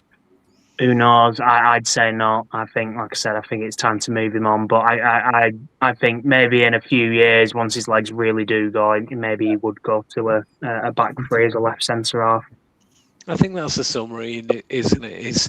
His destiny is in his own hands. He needs to either get fit and get up and down that wing, or just resign himself to League One football, and that's not with Rovers, by the way. Hashtag. Trevor, put a number on the sky. I'm giving him a 6. 6. That's right in the middle with everybody. Nice. Yeah. Well done. Well done. There we go. There he is. Next up, Mr. Ribeiro.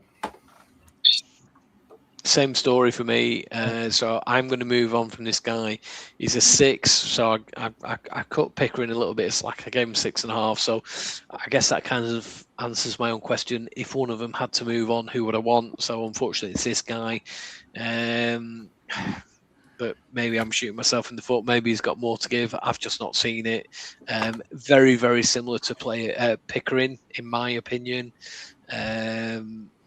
One good game, 3 bad ones, and vice versa for Pickering. So I'm going to go and check on the cat. It's still sat in the 31-degree heat and doesn't move. So you crack on. I guess I'd have to give this guy, if I was being fair, a 4, because he's played less football this season than Pickering. But in terms of who I'd rather keep, I'd rather keep Ribeiro. I think last season, well, can I even call it last season? I'm going to call it last season still. You know, when he was playing under Eustace and whatnot, I saw a lot more from Ribeiro than I have Pickering. Hit bigger heights. But ultimately, at the minute, he's just a Portuguese Harry Pickering, you know, and he's really struggled to kind of make an impact this season. So there's very much a situation where both could get moved on, to be honest, because they both barely played any football this season. But yeah, I think if I'm being fair, I'm going to have to give him a 4 because he's just barely kicked the ball this year. Then I'm going to give him a 6 just because I think he's not been terrible, but it could have easily been a 5. But then I felt like I can't give Pickering a 6 if they've both been very similar. So yeah, I give him a 6. Moving on. Let's move on to this guy. Who wants to crack at him first? Go on, Dan. I was going to say, unbelievable first half of the season. AFCON, I think, he had an injury there, didn't he? And then he'd come back not quite the same. And then he had a good last few games of the season. You know, you can see pundits and people taking an eye on him, and a few clubs, I'm sure, will be keeping an eye on him now, especially where we are in the league, what's happening around with the CEO and manager, and potentially looking at picking up a cheaper deal here anyway. As much as we want to say, we're going to keep it for God knows how much, we always are a selling club, and we'll always sell eventually, and for less than we'd probably want as fans. But as a player for this season, I think he's been phenomenal. He come in, big shoes to fill with Callum Britton leaving, and how great he was last season, and he kind of just took the baton and ran with it, really. So I'm going to give him a 9. Is he? Oh God, he's contention for player of the season with your Toths and your Morashitas, but I think Toth and him and Toth are the two. But yeah, he did have that spell where he just looked a bit. Maybe it was fatigue because he played a lot of minutes, and it's the most. Like he said, if you watched his interview, he said this is the most football he's played, injury free. Of course, other than the AFCON injury, but he's played the most amount. So hopefully that's a good sign, and hopefully he's staying fit, and hopefully we don't see injuries popping up later on. But there you go. Yeah, I think he's been phenomenal. Jacob, I'll go with a 9. Dirk, like I said before, he'd be 3rd in terms of my player of the season rankings. If you know you had to stay a player of the season for the first half, it was definitely this guy, just unreal. We're on this podcast saying we're not even missing Callum Britton, and who would have thought we'd be saying that sort of thing, because Callum Britton was unreal last season. But this guy just big shoes to fill, and filled them he did. And there was definitely a drop off after AFCON. But as Denver said, from what I kind of heard, performances started to pick up towards the end of the season, probably putting himself in the shop window, I'll be honest, as so many players do. And it'll be a big indicator of what sort of season we're going to be in for this year, as to whether we keep this guy or we end up selling him for, 5 million or whatever. 9 for me. Yeah, I think he set his own bar, and his own bar is a very, very high bar. To replace Callum Britton like he did, and for us, a lot of Rovers fans not to miss Callum Britton is testament to how well he's done. I think, even in what we would consider one of his shitter games, and he was still probably very good. But the way he can cross a ball and get up and down that wing is phenomenal. I would be, when we go back to what we're saying about the new CEO, for me is absolutely, he signed a new contract and that's brilliant. But hopefully that, I'd sell him now, but it would have to be 15 million plus, because I think he's that good. I really do rate this guy. Like I say, fell off a little bit, but still extremely good, strong, solid player. Young as well, isn't he? 24 or so. Yeah. What's your magical number for this guy, Jonty? I think just before I go to there, I think, testament again, when we're all keen sometimes on slating Rovers recruitment, and we always remember the negatives that we've brought in, and I'm sure we're going to come to them, Henriksen and Deneve and all of that. But there's some gems in all of this, Morishita and Ryan. And Toth, yeah. So the recruitment is a little bit bipolar. They're absolutely brilliant, or they're absolutely horrendous, dare I say. But I think that's football, though, isn't it? I think it is. It is, but our season defining one where we're actually pushing for the playoffs, if not automatics, is if we can build on players that we've got around us, the solid players, and put this guy absolutely in there that we need to keep hold of. So you need a figure. I'm tempted to say 8, but that's just to give himself his own kick up his backside. Say, if you can be more consistent to the guy that we had, then fantastic. But that's harsh for me. I think he's definitely a 9.5, 10. But I'm going to go with 8 and hope that he can live up to the dizzy heights. If he's a 10, then he's not fit for Rovers. He should be in the Premier League, shouldn't he? Yeah. Forget this guy's gets forgotten about. Oh, actually, Defender of the Year. 43%. Bit of a dubious one, though. You could say he's a midfielder or whatever, or wing. I don't even know. But who was second there, Doug? Second was Sean McLaughlin. Whoa, see? There you go. But anyway, this guy gets forgotten about, and I think there was something in this one, Mr. Miller.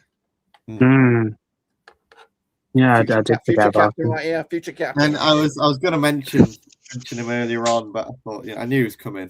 I think he's another one. He's another cash in the sense. I think he's very much.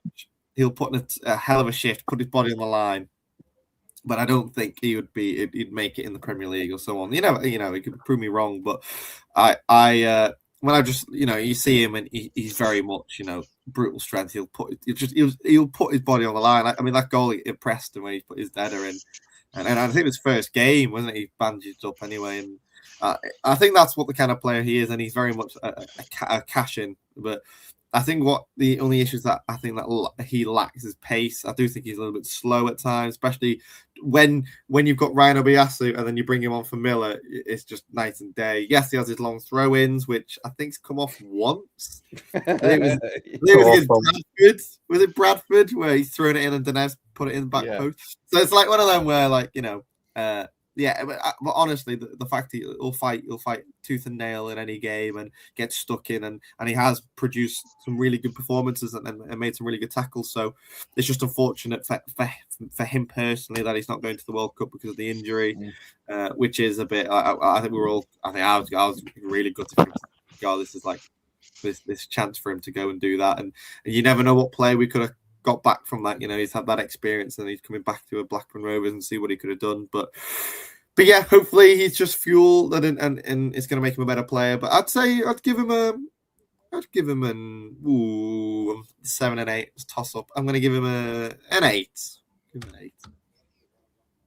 I feel I'm being a bit harsh, but I'm going to give him a 7. I completely forgot about him, I'll be honest. And maybe that's why I'm going with a 7, because I haven't kind of been thinking, I can't wait for Miller to come back. But he's a player who definitely has fans on side because, and a brilliant kind of comparison there, Denver. He is very much a cash-in-like player, just hard crunching tackles, etc. But, you brought up his long throw-ins and it just gave me PTSD, just those long throw-ins out over and over and over again, and just such a hard watch the first half of that season. And it got to the point where, people just openly taking the piss in the crowd, just saying, "Oh, not again," sort of thing, like someone tell him to stop, sort of thing. And he eventually were just going for the short ones because they were just crap, and they just weren't working at all. And also, he is very much a player who's definitely got a mistake in him. Very sloppy in terms of kind of his first touch. I've kind of made jokes on the podcast this season saying it's almost like he gives the ball away sometimes just so he can go and slam a tackle into the person he's giving it away to. But yeah, like I said, in terms of kind of, like you said, a future captain, he's definitely that sort of kind of character, willing to put his body on the line, loves a tackle, which, personally I love as well. But is he the finished product? No. Is he gonna improve under us and kind of become a more polished player that'll have a really silky first touch and be passing balls through and stuff like that? I can't see it, but you know what you're getting with this guy, and yeah, I'll be happy to see him back. But I did just genuinely completely forget about him, so I'll go with a 7. Does he get back in when we're gonna have the likes of Atchison in there? Who knows? God loves a trier, and this guy, boy, is committed, isn't he? He's a typical Aussie. Not much skill about him, if I dare say. He almost seems like 5 years behind where he needs to be in terms of skill. I think Jacob alluded to it then. His first touch is that bad. His second touch is a tackle. But he'll put a tackle in, and he'll always win the fans over because of his commitment. He's just not the most talented, but yeah, he's almost psycho at times. But I'll give him a solid 7. Really grateful for what he's done. Horrendous injury, I think it was QPR, and a really weird injury. You'd expect him to be. At least, if you're going to get an injury like that, at least have a player within 10 feet of you, but he didn't. It was to Scotty Wharton, wasn't it? Was it against Brentford when he went down? The similar. I remember. Yeah, I think it weird was. One, no one around him, and he went down. He was like, he kicked him. There's no player near him. And I was gutted when he left the field because you've got a warrior in Miller, haven't you? Like I say, not the most talented of players, but I think he'll never go to the Premier League, but he'll be a solid Championship defender. And fair play to him. He's done a good job. So yeah, solid 7 for me. One we'd all been waiting for. Oh dear. Okay, move on. You would just say a number and get on with. Yeah, come on then. No, just give me the figures. 2. He's got an award, by the way. He won an award. Worst incoming player. Yeah, I genuinely. Henriksen. I genuinely have to give him a 0, Dirk, because I've just seen nothing at all to kind of say that there's a player in there. He's just absolutely awful. No, I think he's harsh. He found his level against Bradford City, so I think he's a League One player. But he has no sense of urgency. He has no sense of who's around him, and that might just be, he might just need a season to get, familiar with the leagues. I'm cutting him a lot of slack here, but he's a solid 3 for me. There was a couple of games where I saw a couple of things that I thought, you know what, he might do something. That's just like a shit 5-a-side formation, isn't it? The thing is that I don't even know what his position is. Is he a wing back? Is he a winger? Is he a left mid? He can't cross a ball. He's absolutely diabolical at defending. No positional awareness. The amount of goals he's given away this season single-handedly. So he's not a left back or a wing back, in my opinion. He's just one who needs to go in the summer. I think he's just not worked out at all. All I want to say is that photo of him's at Hull City when we beat them 3-0, so he did something all right. Yeah, exactly that. Yeah, and my personality is I am a hoarder, so I'm one of those that will probably keep hold of him and just hope one day that he doesn't come back and bite you on your arse. But you didn't want to do that with Maktar. It is an area, though. The left-hand side is an area. Pickering, Ribeiro, I think their contracts expire in a year. This guy's got like a 4-year deal or something stupid. So it's definitely a weak spot for Rovers. But we'll move on. Actually, given this gong, worst signing. I've got the 24-25 on there. Should be wrong. It should be whatever. Did they win that? He won that. Was it? Jorgensen second. That's harsh. No, it's not. Yeah. It's City Tavares. Oh, sorry. I thought that was Jorgensen. Who's the purple? Purple. Lewis Miller. Lewis Miller, which is about. What? I know. What the heck? Wow. Scandalous. Unless it's Dapo. But no, I think it's Lewis Miller. Anyway, we'll move on to. Lewis Miller's purple, in it. Yeah. But Dapo, I think. Ryan Edges. 5. Straight off. What did I give? I'll give 6. Now I'll give him a 6. Give him a 6. Again, injury prone. Fair play to him. Decided to come back and play even though he was still injured. And then once we were safe, just big, he knew he wasn't going to play for the club anymore. So 6, just not quite. He has. I think he started the season really well, didn't he? Like he was like, wow, this player is like the new upcoming thing, and then just injuries again. He is the Hayden Carter of the attacking lot, and it's just like, yeah. But I put Hayden Carter higher regard than Ryan Hedges, I must say. But yeah, 6. I think did okay. I think I'd have to give him the same score as Carter. 7. I think he actually probably his best season for us in a Rovers shirt, which is typical now that we've kind of released him and whatnot. But he just again couldn't stay fit, injury prone.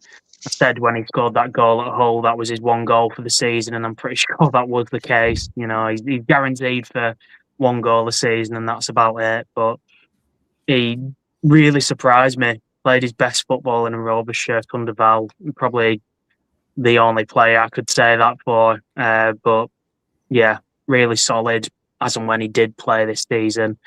And am I disappointed to see him go?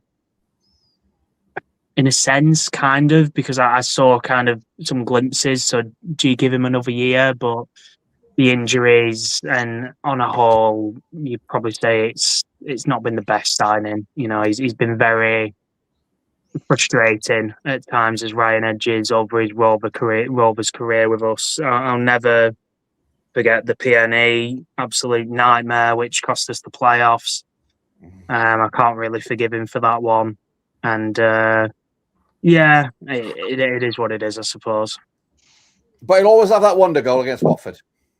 Yes, that's very true. We'll probably be seeing that every year now for quite a while. He against Norwich as well, didn't he, if I remember correctly? Yeah, he got his 1 goal a season against Norwich as well.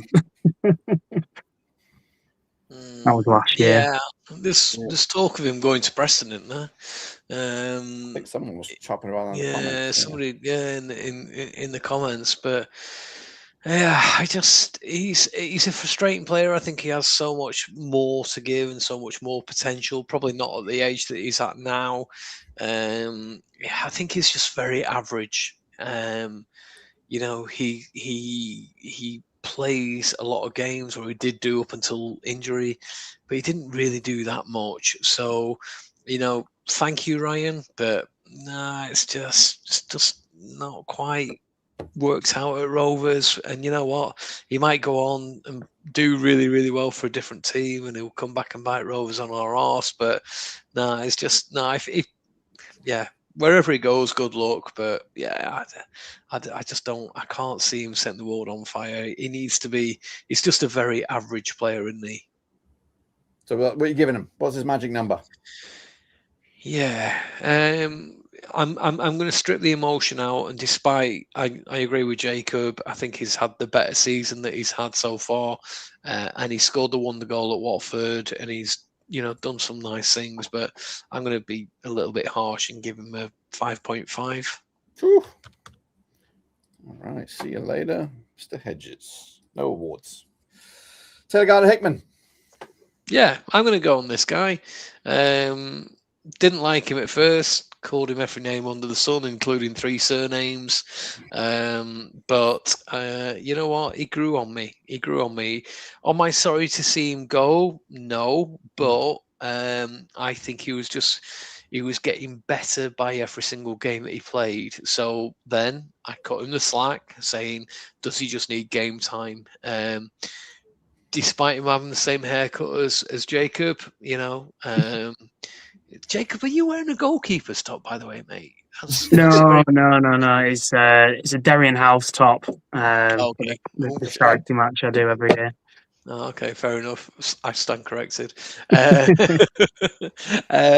I did start to warm to him. He did have some good games towards the latter end of the season. I didn't get what he was about, but equally, again, cutting him some slack. Every time he seemed to play for Rovers, it was only because Tronstad was injured. And, you've always got a tough gig when Tronstad's injured, and the incoming player, I feel sorry for him, is a different type of player to use Tronstad to a certain extent. But now I'm waffling. He grew on me. I think 6 will be harsh because of the last few games. He grew on me 6.5/7. I'd give him a 6 just because. Jonty said 6.5. Well done. Thanks. Yeah, thanks, mate. I don't sit on the fence. I don't put a point. He knows I'm going to go lower, so that's why he's going with 6. Maybe I was thinking 5, but again, I'll put Pickering and Ribeiro as 6. So, and he wasn't bad by any means, but for me, it was.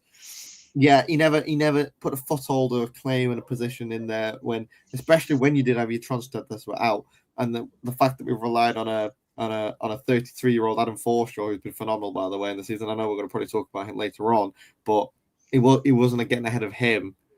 It was a bit like, okay, like he's not going to be a mainstay in the squad. Unfortunately, he's not someone that we're going to miss. We're not someone we're going to sign. So, of all those things, yeah, he did well when he played, and I don't think he looked out of place by all means, but when you had Adam Forshaw coming in and making it look like his own spot, and then Tronstad, of course, being Tronstad, and never really claiming that second spot. I don't think anyone really did. I know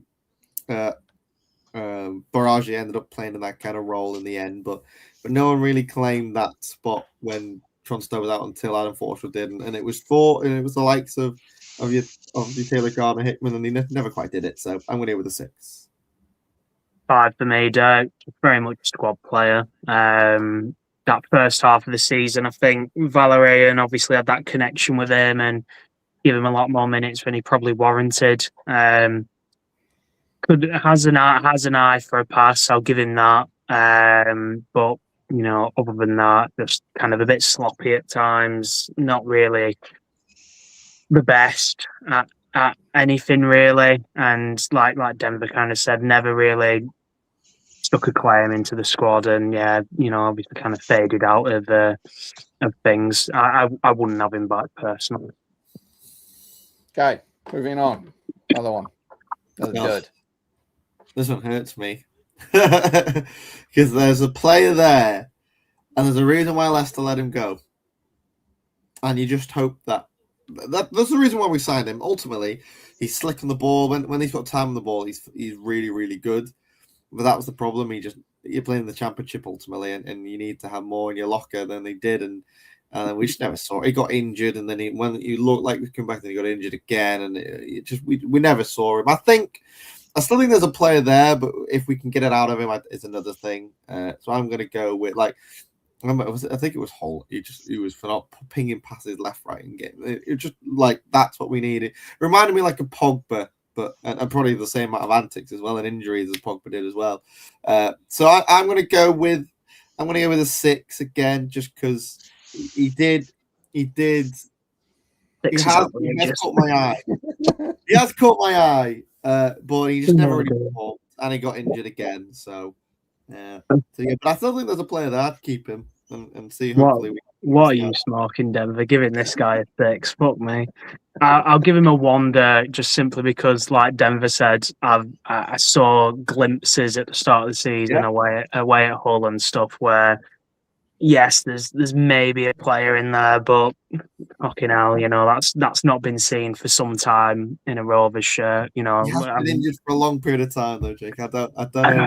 But I mean, we did see little glimpses, but then my mind goes back to I can't remember which home game it was, but he took a corner, give it away, and then the other team go down the other end and score. Yeah, just sloppy mistakes, and you got to bear in mind the price tag on this fella.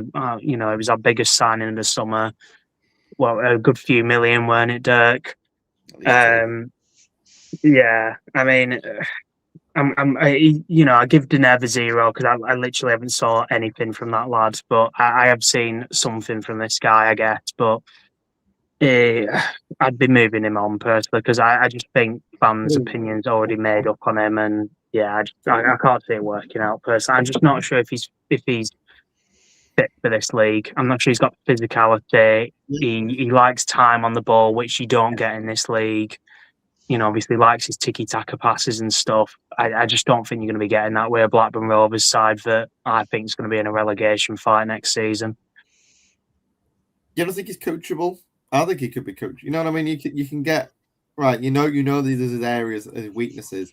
If he can, if you just unlock that, just pick your pass a bit quicker, be a bit more tenacious on the ball. What a player we could have. It's one of them. That's the gamble we ended up going with him. Of course. He's a player that never set the world alight at other clubs, and we've taken that risk. Like a Todd Cantwell, we've taken a risk on. We've taken the risk on. I mean, Denev, Henriksen, and they've not paid off. But then the likes of Ryan Obayasu, we've taken a risk. He's injury prone, and it's come off. And I think there's something in there. We'll just gotta. I think we've got another. I think he's got one more year, and if he doesn't, then we move on. But just how much time you give him, and like I said, next season, I think our back's going to be up against the wall. Do we have enough time to be messing around with this lot, or do we just cut our losses and get someone in who we know is going to do a solid job? Yeah, I think as an outsider listening, it's really easy to go down the emotional side of when you play when we saw him live at Hull, because he was just commanding the whole tone of the play, the speed of the play, and it was Denver mentioned Pogba, bringing it closer to home. I was thinking Nzonzi, and he was that type of player who was just bossing it. He was a big, tall central midfielder. He was pinging passes, and it was a delight to see. It really, really was. But equally, since then, he's just not gone on to do anything, to excite us or to even get us off our seats, unfortunately. Denver, you said, can you coach him? Is he coachable? I think he's coachable for skill and positioning. He's not coachable for attitude, and I think he's a little bit arrogant maybe in places. And therefore, on that note, I'm probably going to side more towards Jacob's thinking in terms of letting him go. Because of the small green shoots that I saw at Hull, I'm going to be a little bit cut him a bit of slack. I'm going to give him a 3. But if I hadn't seen him at Hull, it would probably be closer to 1s and 2s. Okay. Let me just take a brief minute here. 1 second. Okay, you got an award. Flop of the year. Yeah, definitely. 43% Sydney. Same colour as Yuri, but it is Sydney.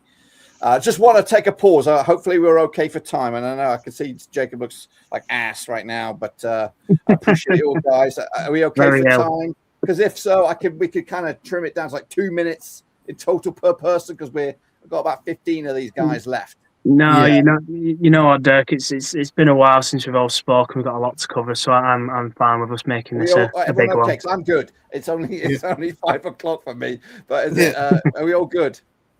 I think maybe on the players, we just literally, if we just keep it to on point, just you know what our gut feeling is, move on through the players, and then there's other bits and pieces. If we do 2 minutes tops, like between the three of you, like 30 seconds each, then we should be good. And maybe call it out. So if there's a player come up that you really want to have a say on, just say, yeah, I'll go for this first, and then the other two just top and tail it. And let that person either, but yeah. Okay, because I feel for you guys. Anyway, Karaji.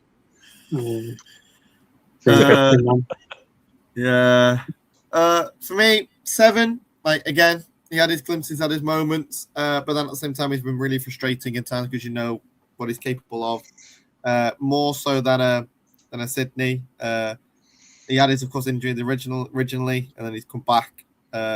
And I think there's a player there. We finally signed him. Ooh, it's a bit of a risk again, but yeah, 7. I think there's a player there. I think he's got more to give. I think the guy could potentially be class. I think potentially I've seen glimpses of him that I just think, wow, this guy's next level. He's Premier League. He's reading the game more than what his colleagues around him are. And therefore we just need better colleagues around him. But no, I think I am really happy that he's signed. He's a bit injury prone.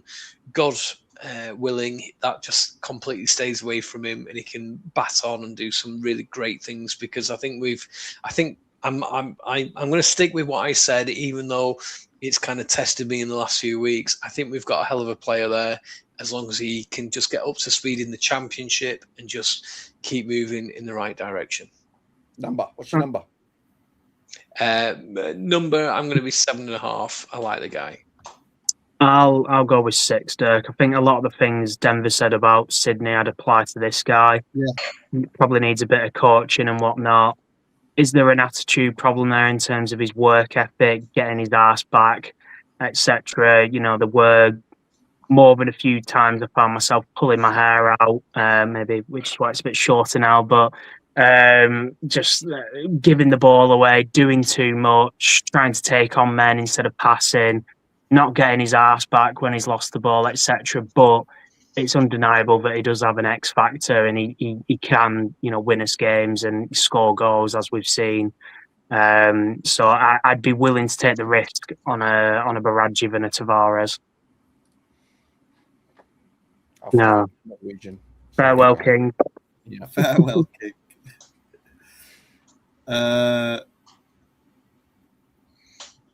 Yeah. 8. Yeah, I think we're going to miss a guy. He's definitely an 8 for me. Thank you, Sonny, for everything that you've done for Rovers. Played alongside Lewis Travis for a long time. So to a certain extent, I was going to say in his shadow, but, Travis got the limelight of the tough tackling guy. This guy did all the ugly stuff brilliantly. I think since Travis left at the start of the season, it's really, really come to shine. And yeah, he'll be a massive, massive miss. I think he's like a fine wine. He's just got better and better and better with age. I'd love to see him at Rovers for one more season. That's not going to happen. But I think he's certainly fit for the Championship for another season. Probably end up at Derby, but just don't do that, because you'll just go down in my estimation. So you know what, I'm going to say a 9 because I love the guy. Thank you. I'll go with 8 just because I think like he's just Mr. Reliable, isn't he? That's what he is. He's had a few more injuries than other seasons. Last season and the season before, especially, he was just phenomenal. Like, what a player. So yeah, I think maybe I'm just tainted that he's now going and he's been looking like he's been going out the door for for a while now, especially when he had his injury and you just knew that was it. That was the last time we're going to see him. But no, he's Mr. Reliable. It was class. Gonna miss him. 8 for me. 9 for me, Dirk. On podcast gone by, I said I preferred this guy to Travis. Just very reliable. You know what you're getting week in, week out with him, and he's going to be a huge miss. Don't begrudge him at all. It seems he's leaving because his family wants to move back to Scandinavia. And yeah, always give everything to the blue and white halves. You could probably count on one hand how many bad games he's had for this club, and I think you'd struggle to kind of think of any really. You always got a 6, 7 out of 10. 6 would be a bad day for this guy. So yeah, he'd probably be 4th in terms of my player of the season. And you know what? If we're giving caps out next season, I'd like to see Sonny have one sort of thing. Somebody wants to come on your pod, Dirk. Ain't happening. We're already stretched for time. We're going to spend a lot of time talking about this guy. For me, this is the flop of the season. I think I went for him. Just all the talk. Next, big thing. I remember seeing everyone sharing all the clips of scoring goals and putting passes through, and then I'll give him a. I'm nearly saying I'm 1, and even 1. Also, the whole City game where everyone seemed to be playing amazing. I don't think even he played amazing in that game. I think he was all right. Yeah, Sydney was my flop of the season just because of the price tag, but I were humming and ahhing with this guy. Can I give him a -1, Dirk? I think he genuinely, in terms of performances this season, been the worst of the bunch. It was an absolute torrid time watching this guy try to play up front and just failing miserably. And I guess that wasn't really his fault. He wasn't brought in to be a striker. Yuki was injured. Maktar was halfway out the door, already gone, whatever. But those were the worst times this season. Just seeing this guy play up front, and all he was good for was a yellow card. Absolutely awful. And he's probably another, along with Sydney and Deneuve, I'd just move on this summer. It's not been good enough, either of them, any of them really. So yeah, -1 for me. Worst player of the season. Yeah, echo all the others. Biggest disappointment for me, with a name like Axel, you'd expect a little bit more, wouldn't you? But no, joking aside, he's Headless Chicken springs to mind. Yeah. He was just clueless, and I can't. There's footballers out there that don't make it, that absolutely work the backside off and don't make it, and then you see this guy come on the field, and you're just thinking, what planet is he from? He's just I want the guy. I'd never want to see a player fail. This is somebody's son that we're talking about here, but he's just maybe the position he was playing, maybe the adaptation into English football, I don't know, but it's not worked out from him. I can't see it working out for him, so just move him on. But maybe he's a League 1, League 2 player, but Championship is not his level.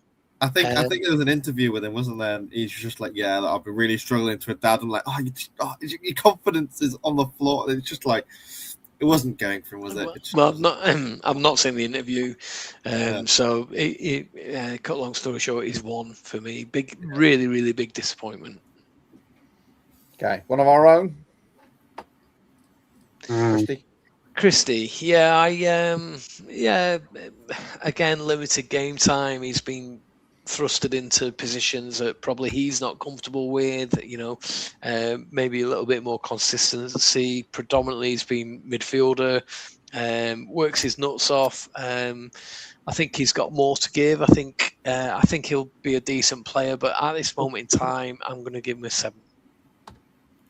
I'd give him a 5, Dirk. I expected to see a bit more of him this season, to be honest. We have to obviously breaking through last season. Midfield's meant to be his kind of preferred position. Obviously, when he first broke in, it was right back, but not set the world alight. And like we said, there was always kind of that vacant spot next to Sondre. for a lot of the season, and he didn't kind of stake a claim to it. So he'd be one of those I'd probably be looking to loan out next year. Maybe give him a run in League One or League Two, get him some proper men's football, and hopefully he'll come back like, the likes of Scotty Wharton and whatnot, come back a better player for it, and Hayden Carter and whatnot. Yeah, I'm on the same boat. I'd give him a 6 as well. A 6 just for that reason. Just like we expected him to go and push on from the season before, not quite got into the squad. We had his moments, and I think alone he's falling into that Jake Garrett hole. I don't know how far down the line he's going to be, but like he's just not quite getting into the squad. So 6. See what happens next season. Mr. Forshaw. Oh. I think I'd have to give him Dirk. I genuinely think I'd have to give him a 10. It sounds bonkers, but I called this way early on in the season, but just whenever he was kind of being used, he was just absolute class. And I don't know whether that's because he's upped his game or we've just fell off so far from last season that he suddenly looks amazing. But every single time we've used him this season, he's just been brilliant.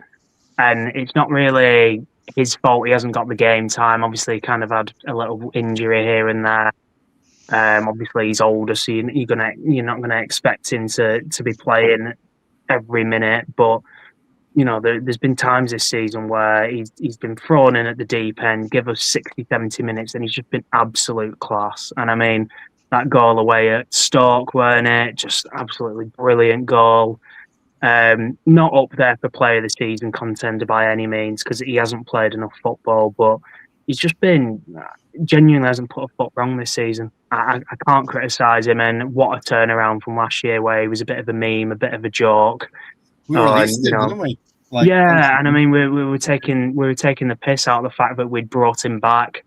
Grandad Forshaw brought him back for the season, and now we've signed him again. Who would have thought this a year ago that we'd be signing him and we'd be keeping him on, and we'd be all so happy that we've kept him. But what a turnaround! And hopefully he keeps to those standards next year.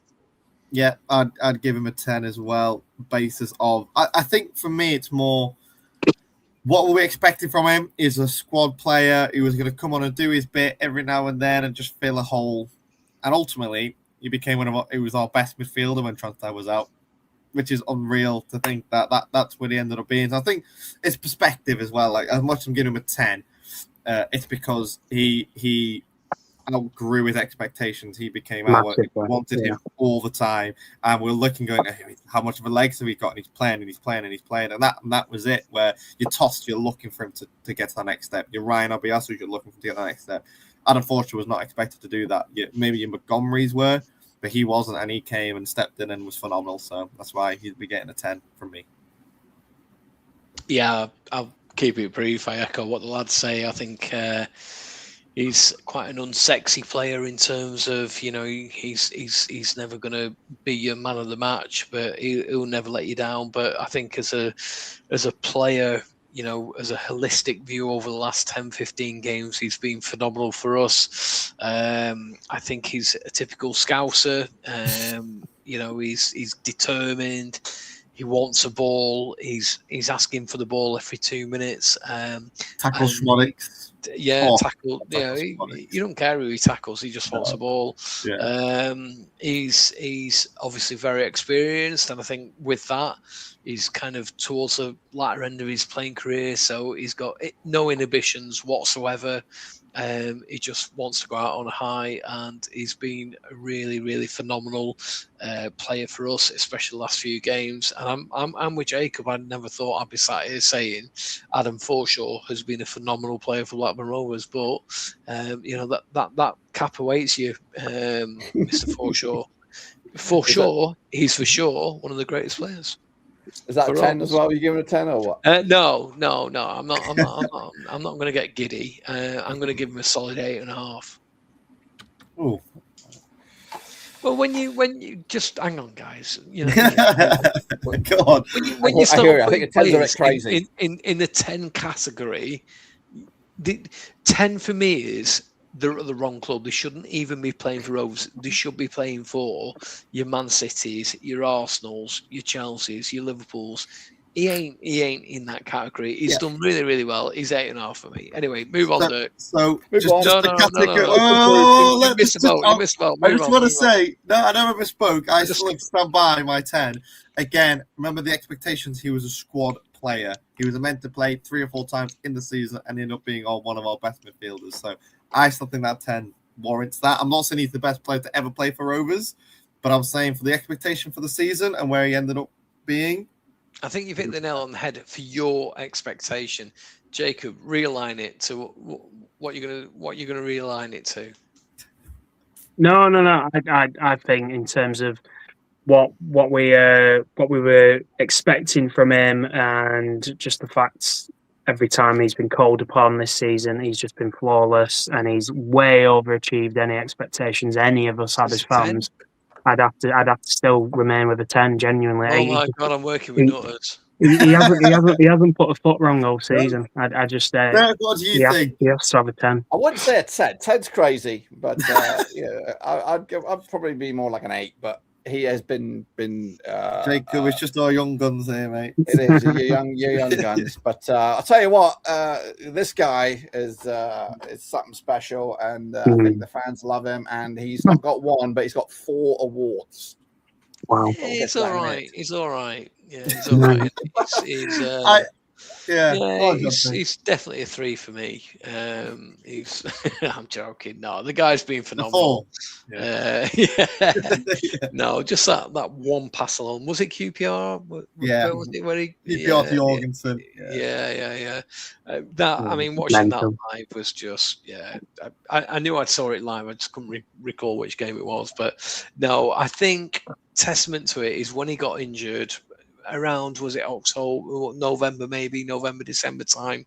That's when we really noticed him. I think the energy that he brings to the team, not only on the field but also the personality, just an all-round player that you want in your dressing room. He loves the club, he loves the badge, he loves the fans. That little clip that he did with the young fans as well, where he's banging the drums at the end, he's just everything that a modern day footballer should be. I can't sing the guy praises enough.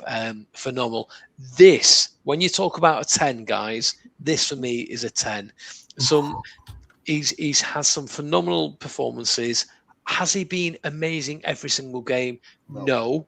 But has he had the heart, the spirit, the guts, the tenacity? He's just like, he would be your worst nightmare to play against. He's just constantly at your feet. So when you talk about a 10, this guy's a 10 for me, for all of the above reasons. But like I say, I caveat that with, has he been phenomenal every single game? I'll be the first to say no. But has he given it everything to the badge? Yes. If we had 11 Morris Sheeters on the pitch, we will be in that playoff position, if not automatic position now. End of, move on. Next player, who's that, Dirk? Go on, Jacob. What you say?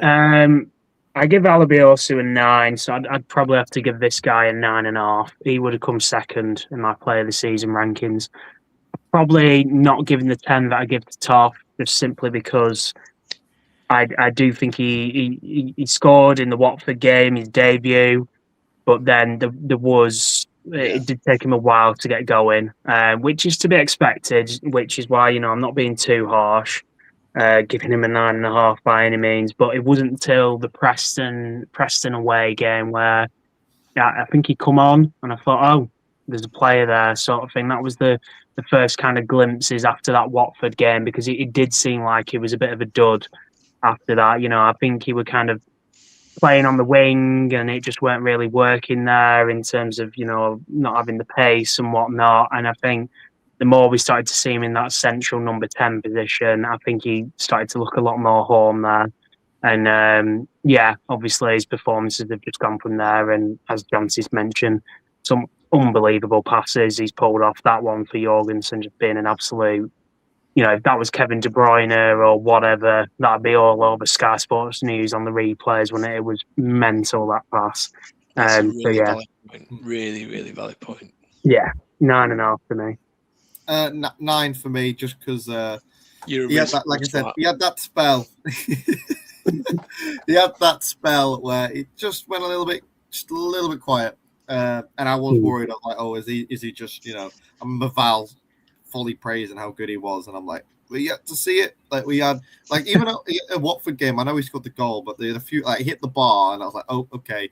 But then it was a few times he lost the ball in midfield where he just wasn't strong enough, stuff like that. I was worried for him, but since the second half of the season, he's just been our best, chance creator and his character as well. He's just phenomenal to have around the group. So a 9 for me.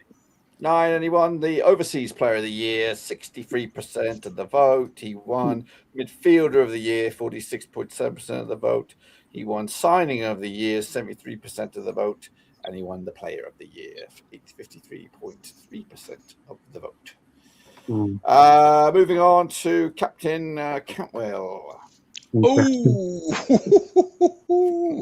this could be a long one. Can it? In fact, it's going to be that long. I'm going to go last. Okay. I don't know much to say. I think he's been okay. Is he captain material? Is an interesting topic. I don't know.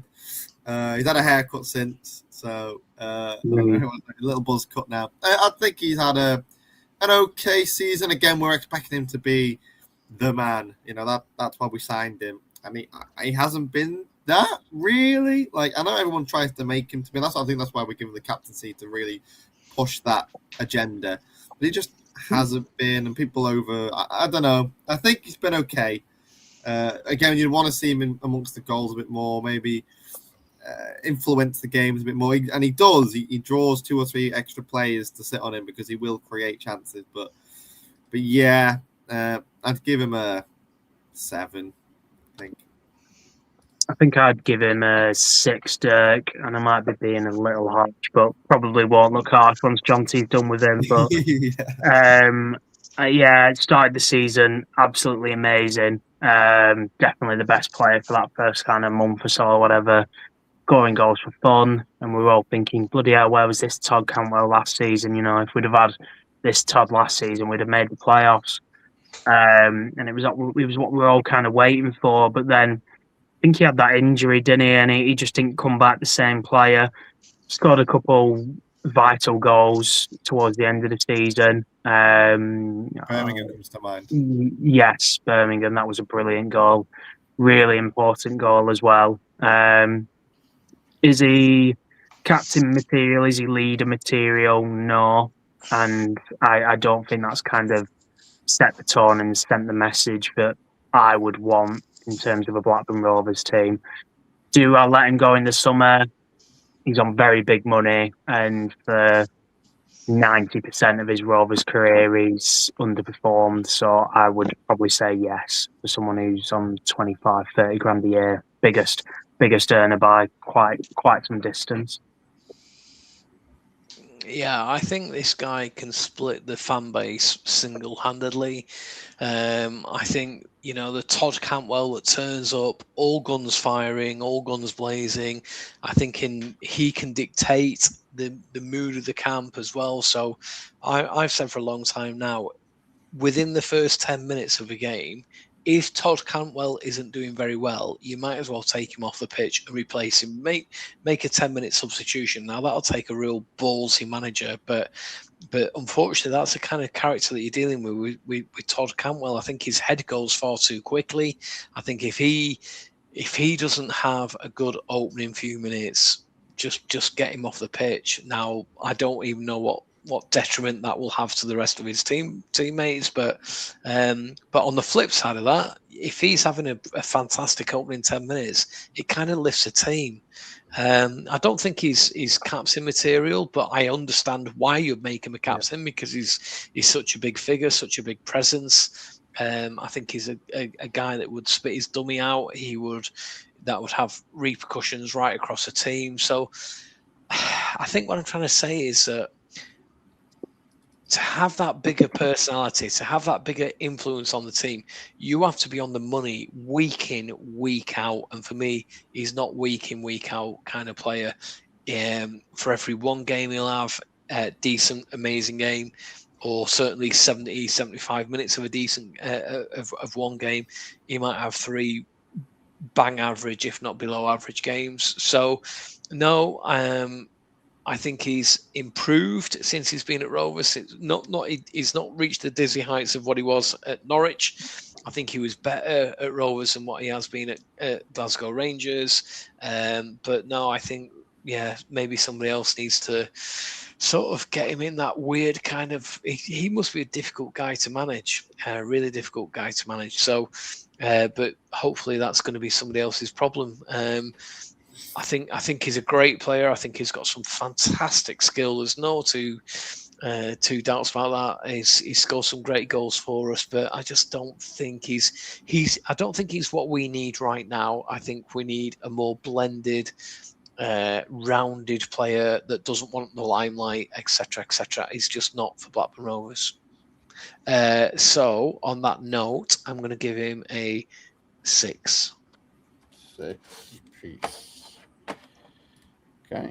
This one might be quick. Dapo Afalafalier. 0. Didn't do anything. Didn't do enough. Hopefully there's a player there. He's busy walking around the Emirates Stadium thinking he's won the Arsenal and won the Premier League with all his mates. But he, hasn't done it for Rovers yet. We haven't seen enough of him really, but he clearly wasn't good enough because he wasn't getting anywhere near the squad. So yeah. Didn't see anything of him, Dirk. I remember him coming on briefly, and I wasn't enamoured with him. I'd have to give a 0. There's rumours maybe he didn't really get that much time because the deal was very short and kind of wasn't really committed to Rovers in terms of if we went down, it was apparent that he was going if we were relegated. There was no way he was staying. Is that why he didn't really get the minutes, kind of not showing that commitment to the club? It would explain a lot, because what was the point in signing this guy ultimately? He's got 1 year left now. And he come in with a bit of fanfare, didn't he? And it's just been nothing. I played as many minutes near enough as Nathan bloody Redmond did. He isn't getting a slide. Yeah, and I agree with all of the above. I think if anything, he came in off the bench a couple of times and he gave the ball away, which either led to an opposition goal or was So every Bolton fan that I spoke to, they were waxing lyrical about him. I appreciate he didn't get much game time or anything like that, but unfortunately, you know what, you've got to do something, and he did nothing for me. Yeah, I put a 0 for you. Oh, this guy, Jorgensen. Interesting. I feel like he's very much an impact sub kind of player. When he started, he went a bit missing. Maybe we weren't just looking for it. We weren't looking for his strength, getting the ball in behind, using his pace, his composure on the ball. When we did with a Morishita pass from QPR, which was a 0.1% chance of that being recreated in a game scenario, he's very good at that. Putting a ball through to him when he was at Millwall twice and he scored 2 goals, and he's very much a poacher and balls in behind. If we're not playing that way, we're playing against a team with a low block. You're gonna not concede the best of them. That's when your Yukis, your Jorgensens, your Johnsons are probably better. So this is it. He's very one-dimensional. He probably is that player when you need to, make a difference. We get those runs in behind, get running at players, and there's someone there. But yeah, so I'm going to give him a 7. It's okay. I'm going to give him a 6, Dirk. Frustrating player, especially as Denver mentioned, when starting a game. Bullied at times, not really kind of getting to grips with the game. But I do remember seeing some sort of start on Sky Sports that with players who'd played X amount of minutes or more, was very much up there in terms of goals per minute sort of thing, because a lot of the times he were coming off the bench and he was making an impact. You know, he did get himself quite a few goals in only a 6-month window, to be fair to the lad. So, you know, he's got pace. He's clearly got an eye for goal if given kind of the right opportunity. And, you know, I definitely trust him in front of goal a lot more than Yuki Owashi, definitely. It's just the overall kind of game around him that needs to improve. So, yeah, 6 for me. Better than Matt Targay. So that's not hard, though, let's be honest. Yeah, exactly that. I think he's struggled. To be fair, a little bit. I think he's struggled to adapt to the speed, to the intensity of the Championship. That said, that picture's from the Millwall game, is it? Yeah, it is. Yeah. Yeah, and apologies if you've already seen it, but that was a little bit of a game changer for me. On this guy, because if you watch him for his goal, he was actually on his way back to the halfway line to do some defensive duties after we'd lost the ball, and then once we'd won the ball back, he absolutely sprinted and he didn't stop. His next stop was celebrating because he ran his arse off. He got into the sort of 18-yard box, 12 yards out, and it was a great finish. But what I liked about him, he was prepared to put a defensive shift in as well as then scoring the goal, and it was thoroughly deserved. So I want the guy to do well. I think he just needs to be a little bit more involved. At times he's too much of a passenger for me. He's probably had it quite cushy at previous clubs where, you know, give him the ball in the 18-yard box and he knows where the net is. He can hit a shot clearly. He just needs to probably do a little bit more of the ugly stuff, a little bit better and work and earn the right to score a goal, which is what you need to do in the Championship. So I'm going to cut him a little bit of slack. I'm going to give him a 7 based on the Millwall. If I hadn't seen what I saw at Millwall, it probably might be a 5. What I saw at Millwall, I liked, so I'm going to give him a 7. Anyone want to guess who's next?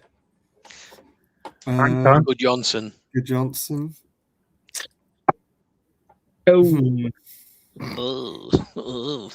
Next. I have a soft spot for him. I think because that Wolves game, he was like. That wasn't even this season, Denver. I know, but that Wolves game was. I was like, what a signing we have here. Denver. It's like when I was a lad.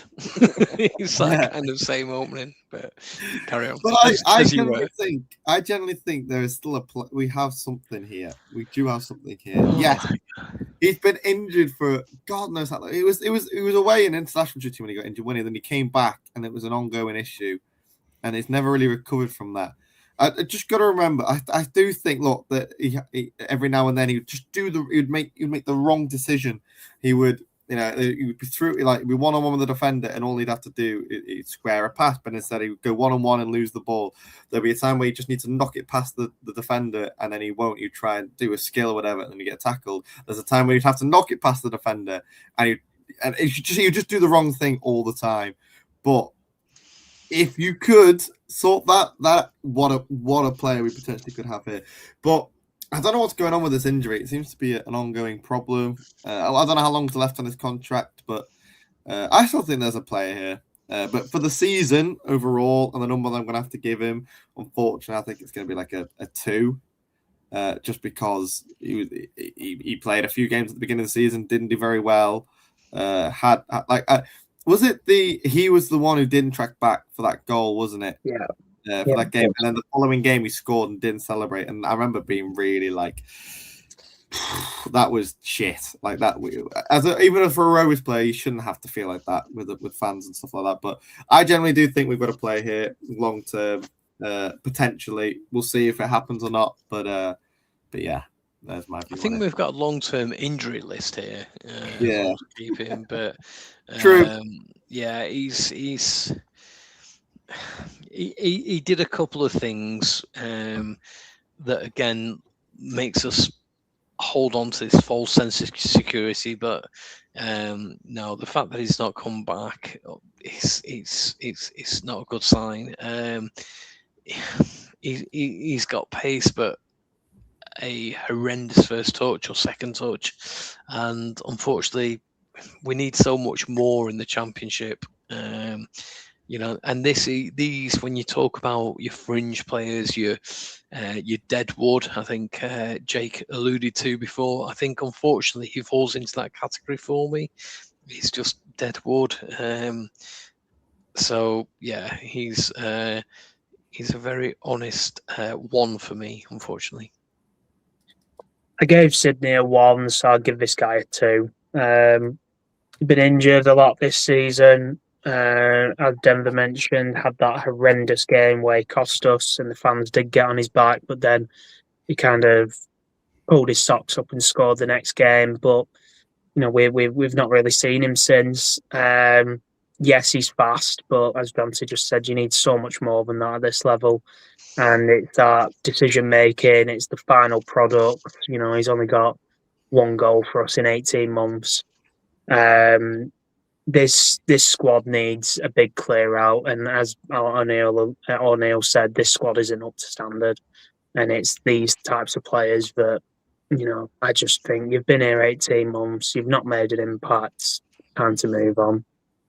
The only thing I would say in my defence is I think if I was to be proved wrong on any of the players that I've talked about tonight, I think this guy could be the one that ends up with egg on my face. Mm-hmm. I think this is a guy that out of everybody, Tavares, Baraji and everybody like that, I think this guy might be the one that just turns a corner, has a bit of a reset over the summer, gets super fit, and actually, he's got the speed, he's got the pace, but also, once he's played 3 or 4 games, solid games under, and a bit of confidence is under his belt as well, this might be the player that proves me wrong. Good Johnson. For me, confidence player. When he's in when he's in, once he's got that, when he had that first goal, I was like, he just kept scoring. But before then, or after that period where he'd miss a chance and that was it, he'd miss 3, 4, 5 chances and he'd go missing in games. So for me, he's a comfortable 6. I think there's potential there, but there's so many. Again, if his looks down, he's nowhere to be seen for God knows how long. Yeah, I'd agree. I need more from him. For him to put on the Rovers shirt, I need more from him. He's going to have to accept that some games he's going to be a bit of a solo man up front, but I need him to work harder. I need him to work smarter. I need him to chase more stuff down. And a lot of it will be lost causes, but that's just what you have to do sometimes. You look at some of the Championship strikers this season, they've worked their absolute nuts off, and unfortunately, he's not done that for Rovers. So I think, he can hit a ball. He knows where the back of the net is. So that part of his game's fine. I just want to see him work harder. Maybe 2-3 yards further up the field to win the ball back and to help his teammates out. Surprised, but I'm just being the most kind here. I'd give him a 7.5. Dirk. I think there was. Oh, sorry, I didn't give a score. 7, yeah, sorry.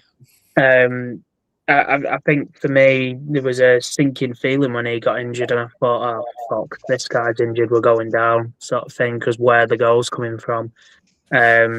His overall gameplay needs to improve, no doubt about it. He definitely needs to become a better target man, get Danny Graham on the phone to teach him how to do that a bit better. But as Denver said, there was a really torrid period at the start there where couldn't hit a barn door, but when he got that goal, fucking hell, he got up and running, didn't he? And if it weren't for that run of games where he was just scoring and scoring and scoring, we would be in League One right now. But I can't give him any higher than I have, just simply because injuries had some tough periods, and his just overall gameplay just does need to improve. He needs to offer more. Yuki is the last one, finally. We got there. Got there. 7 for me, just because is it worth ethic again is phenomenal. Can't knock him for it. You know how much the lads love him for it, but unfortunately, it can't be any higher than that for me, just because he's just not scoring enough goals. And that's no fault of his own. Sometimes it is, sometimes it isn't. Sometimes, you know, he just misses chances. But I think Johnson missed loads more chances than Ohashi did. But again, that's down to the confidence scenario. But yeah, I don't know. We haven't got anyone who's like really cemented that spot up top, and unfortunately, that's what every club's looking for. Is that, you know, even in the you're looking for that guy you can put the ball in the back of the net regularly, and yeah, unfortunately, I don't think Yuki is that, and I don't think he will be that as much as I'd love him to be. But you can't knock how much he works for the, you know, he'll run and run and run. Bless him. but yeah, but then when he does score, like, you know, at Sheffield United, he was phenomenal, but by then it was too much too late. But yeah, no, I'd give him a 7. I think I'd give him a 5, just because I've been so disappointed. Maybe my own expectations and kind of the standards he set last season with limited minutes and the injury and whatnot. But I thought he was going to be pushing 15, 20 goals this season. And, you know, Denver jokingly said that we have the second highest XG this season, but look where we finished and the amount of goals we scored. And, you know, I said a lot of that will be down to this guy, because just some of the misses he's had this season and just not getting shots on target, etc. And you just question whether he's actually a striker at times. Yes, he works his bollocks off, but I even found myself saying at times he's just a Japanese Sam Gallagher. He works hard and puts a shift in, but, you know, he can't really find the back of the net. Next season, I hope he's going to be more of a squad rotation player, and it'll be good Johnson and Jorgensen who were the starting 2 or whatnot. And, you know, Yuki comes in as and when needed. You know, obviously he's getting on a bit, and I think he's fine as a squad player, but I really thought he was going to kick on this season, and I have been disappointed, I'll be honest. So last one, but it's quite controversial. This might split us. I think the guy is worth his weight in gold. I like him. I think he just runs his bollocks off. So when he does get the golden chances, he's just that fatigued. You know, there's an argument, and somebody's put it in the comments, and I was going to call this out. Is he an outright striker?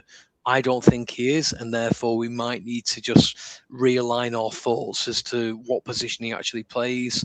I think for me, I would so much prefer to have this guy than rather play against him. And I think I would be quite gutted if he left the club this season. I'd like to get another season out of him. I'd like to have, and bearing in mind, you know, back into perspective, think about what he's had to put up with, and he's been injured himself, all probably through fatigue. But, you know, he's been playing with a bunch of guys, really quite inexperienced, not reading where his runs are. I think he's a super intelligent player. I think he does some great runs. And unfortunately, he just doesn't get picked out because he's just not on the same page as these guys. So I think he's 7.5, if not an 8 for me. I'd much prefer to have him. I like watching him live, not necessarily. If you only watch the highlights of him, I would completely understand where everybody's coming from. But I think if you watch the guy live, or the runs or the points that he does down the line that just doesn't get picked up, and for me, that's my justification why he's a 7.5, if not an 8. But like I said, I think my key point in all of this, I don't think he's an outright striker. So I think, you know, if we remanage our expectations that he's going to be 15, 20 goals a year, I think that'll only disappoint us. I think if we, use him as a bit more of an assist player and take players with him, because he does do that. Again, watch him live. He takes players with him and frees up other people. and I think he's brilliant at that. So that's why I'll give him a 7.5. 7.5. He also won Attacker of the Year. So that's from the public vote. So that wraps up the player reviews. Got a couple of other topics quickly. What's your thoughts on the old Spygate scenario? With Southampton getting caught with their pants down, then they're kicked out of the playoffs. What is everyone's take on that? 100% right decision. I just think it was the biggest ludicrous part around that for me is how long it took. You can't do it. The fact that it came out that they spun against Ipswich, the fact that it came out that they spun against Oxford. Why did it take so long? So absolutely the right decision. I think that as a minimum, getting kicked out of the playoffs, I don't think that was punishment enough. I think it should have been -8 points to start with. That's not me being. They've got -6 for next season as well, haven't they, Dirk? It was 4. 4. I don't know. It was -4. It should have been -8.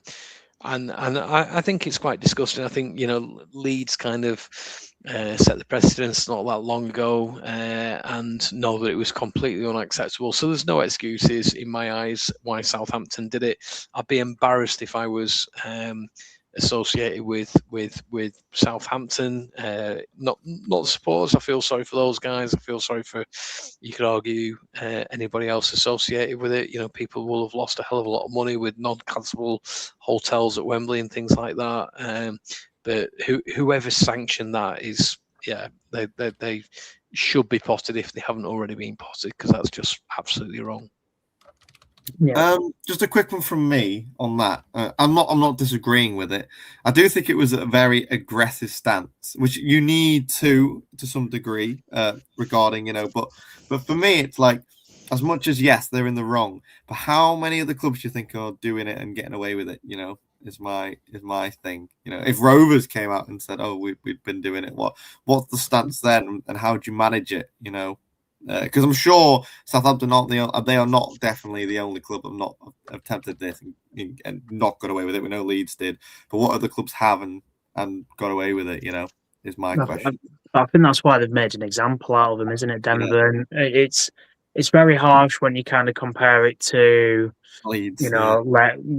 Leicester with financial doping or whatever, which is why they got their points deduction.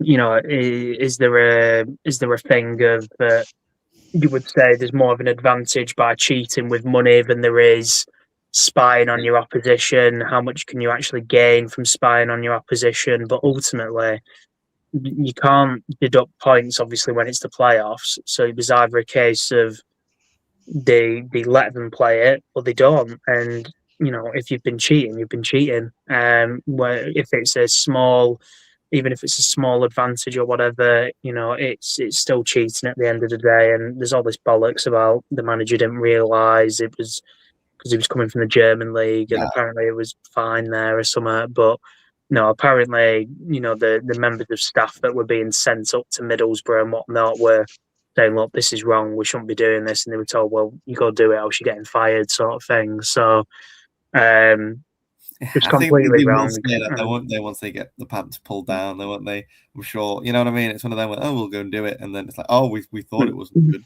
but people can say what they want once it's happened. But that's the right decision. In my opinion, anyway. That's why I think they got caught with the pants around their ankles against Middlesbrough, but then to find out that they did it against Ipswich, against Oxford, should be 4 points per team that they spied upon. They should be starting -8. I think they probably did it in many other games. Because they only admitted to those games where they didn't win. They didn't beat Ipswich and they didn't beat Oxford. They actually lost to Oxford. I reckon when they went on this unbelievable run, they'd probably done it plenty of more times, but they just didn't want to admit to those ones because they'd won. It makes sense, wouldn't it? Yeah, it wouldn't. Oh, you just did it 3 times in the season. It wouldn't make sense. If it's working, then we'll keep doing it. I'm sure there would have been more times, but yeah. Okay. Well, there we go. We're moving. Now we're going to do this quickly. Some of you guys dropped the things in here, so we now know the 24 clubs that are going to be here. Denver get thinking. John T's probably already got scratching down. I've got mine. I've got Jacobs, and we'll do them quickly here. We know the 24 clubs. We're joined by Bolton. They're back. we are joined by, who else is back? West Ham are back. So here we go. I'm going to do mine first. What'd you say? Lincoln. Cardiff, yeah, they're all Lincoln. back. So all I'm asking for is your top eight. I need a couple more from you, Jacob, because the playoffs are expanded. And of course, where you think the Rovers are going to be and who's going up and down. So for mine, I have got, starting with Portsmouth. I think they're going to be one of the teams to go down. Again, squeaky clean. We don't know what's going to go on. New coaches, manager, merry-go-round, who knows? Pompey, 22nd place. Into 23rd, I've got Watford, if you can see that. Wow. They're going down.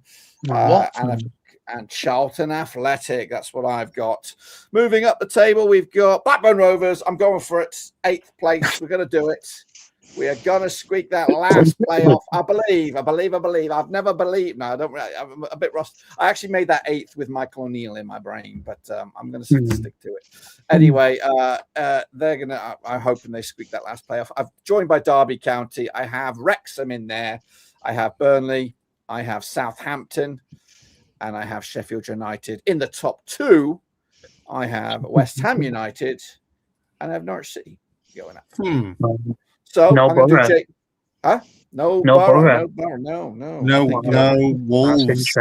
Wolves. No Wolves. So this is what Jacob provided me. He's still going to give me a couple. He'll add them in a minute. But he went Blackburn Rovers to go down, relegated.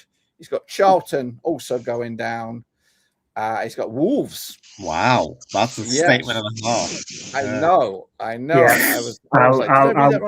I'll give my explanations, Dirk. So with Rovers, I just think with everything that's gone on with O'Neill going, and I can see Toff going, I can see Alabiosu going, I can see Cantwell going. I can just see it being another summer of hit and miss signings, as we were kind of saying before, for every good signing we've had with Alabiosu, Toff, etc., we've had some absolute shitters. And I think if it's just catching up with us, I think, unfortunately, selling our best players and not reinvesting. And with O'Neill going, I just think that's a real indictment of what we're going to be getting into this season, because I do think he would have stuck around if it was a project worth sticking around for. So I think we're going to be staring down the barrel of relegation this season. With Charlton, second season-itis, we've seen it quite a few times. Obviously, Oxford have gone this time. I think that was their second season here, and they've just gone. And then Wolves, we saw it with Luton. We've seen it with Leicester 2 seasons in a row now, where just dropping from the Premier League, and there just seems to be one of those teams at the minute dropping from the Premier League that just have that downward spiral. And Rob Edwards there calling out his players, saying they're not up to standard, etc. It's going to be a massive culture shock for that club. They've been in the Premier League for nearly a decade or so now, or maybe it has been a decade actually. 8-9 years. Yeah, when they went up with Neves and they pissed the league, I can't see that this time round. And obviously when Rob Edwards came down with Luton, he was part of the problem in terms of going down that season as well. So that's my justifications. That you could maybe swap Charlton and Wolves in terms of who finishes bottom. But yeah, that's my bet. You add a couple here. Who else is in there? Your playoffs are you got Derby, Birmingham, Burnley, Wrexham. Yeah. You've also got Borough and the Hammers going up. So what are you going to add to the playoffs? Yeah, I think West Ham's going to have too much this season. I do think they'll just walk it. Borough, I can see him kicking on this season after the disappointments and whatnot. And they've been flirting with promotion for quite a while. Wrexham, Birmingham, I think just the American ownerships and the money they've clearly got there. I just think they probably will make it this year. Burnley are always going to flirt with it. There's obviously every chance they could get top 2, but with Parker going and whatnot, who knows? They're very much in a place of flux at the minute. And then Derby, I think, they were unlucky to miss out this time. If I was to go with 2 more, Dirk, God, putting me on the spot. Come back to me. Come back. John Teal Denver, who wants to go next? I'm all right. Oh, I'm happy. Well, if you want to go, John, I'm happy. Go on, Dev. Go on, sweetheart. Oh, I think you. Relegation spots. Relegation first. I'm going to go with. Just having a quick look now. I'm going to go with. Lincoln City, bottom. Okay. Just because, it's going to be a big, tough ask for them to come up and really be in contention. I'll go with Charlton, second bottom. I think they'll punch above the weight for Lincoln. They always do, these teams that come up. Yeah, potentially. And then I'll go with Bolton. Bottom. I mean, they always flirt towards the bottom end. They might survive the first season, but I don't know. We'll see. You never know. Where are you going to put your Rovers? I'm going to put Blackburn Rovers 15th. I think we'll just potter around that flirt with the playoffs a little bit, go back down, flirt with the relegation, end up mid-table. I can't see much this season. I'll be brutally honest. And then my top 8, I will go with. I'll work from 8 all the way up. I think Derby make it in 8th. I think then I'll put Norwich next. We'll put Wolves. I think Wolves will do okay. I think they'll be all right. Then I'll put. I'm going to put Wrexham. Then, it's tough, off the top. And then I'm going to put. Man, this might be. I don't know. Is it a shock? I don't know. I'm going to put Millwall. Mm-hmm. Then, just missing out on automatics, I'm going to put. Who do I'm going to put? Put Burnley. Burnley just to miss out on automatics. With then Middlesbrough second. And then I think I'm going to put. West Ham top. I'll be in my top 2. It's over to you. Yeah, true. What do you want to do? Relegation. Okay. Portsmouth, not bottom. First place of going down. Charlton Athletic, then Lincoln City. I think Lincoln will buck the trend in terms of, people expect them to stay up and second season syndrome. I think they'll just struggle. It's probably not the best thing to say, seeing that my new sales director is a Lincoln City fan, but there we go. He'll never watch this anyway. So, Rovers 11th. Playoffs. Got Borough in descending order. So, Middlesbrough, Derby, Sheffield United, Wrexham.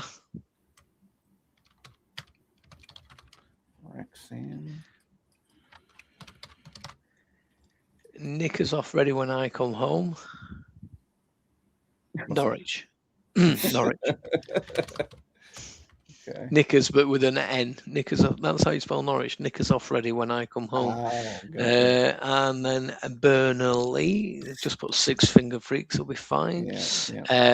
Southampton second, and West Ham United forever blowing bubbles. Southampton. Back over to you, Jacob. Final couple spots. Who's got your eye? Yeah, I mean, I could have gone with a Southampton, but I think after all this debacle, I think they're just going to fall off. To be honest with you, I think it's just going to really, my theory was the opposite. I was thinking this will pull the Rottweiler's tail, but who knows? I just think the talks of the players suing the club and all this sort of stuff for loss of earnings and things for the chance to have gone back to the Premier League. I can see it being quite toxic at Southampton next year after all this, and even with the fans maybe towards the club. And Norwich, I could have gone with Norwich as well, but I just don't think they'll keep up this momentum. We've seen it in seasons gone by. When I remember last season, not season before, Swansea ended really well to one of the seasons. People were saying Swansea were going to make it, and they just don't keep it up. So I'm going to go with, speaking of Swansea, I'm going to go Swansea in 8th. If they keep hold of the pot neck, that'll be huge. And I'm going to go with Cardiff in 7th. I just think, I just think when you kind of have that winning mentality, they've had that reset going down, they come back up fairly easily. It could have just been what they needed, really.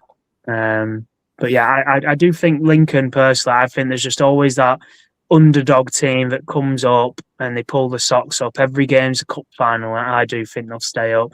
But then again, Wickham come up a few years ago during that COVID season and they went straight back down. But because it was COVID, did that play into it, maybe? Yeah. Well, this is our early doors, of course. Managerial movements, player arrives. We'll come again and we'll do this properly close to time. You guys have been absolutely amazing. I'm sorry it's so late. Jacob, get some rest. 3-hour bumper edition. you look ill, so hopefully you're all right. Get well soon. Typical. The one time we do 3 hours, I'm dying.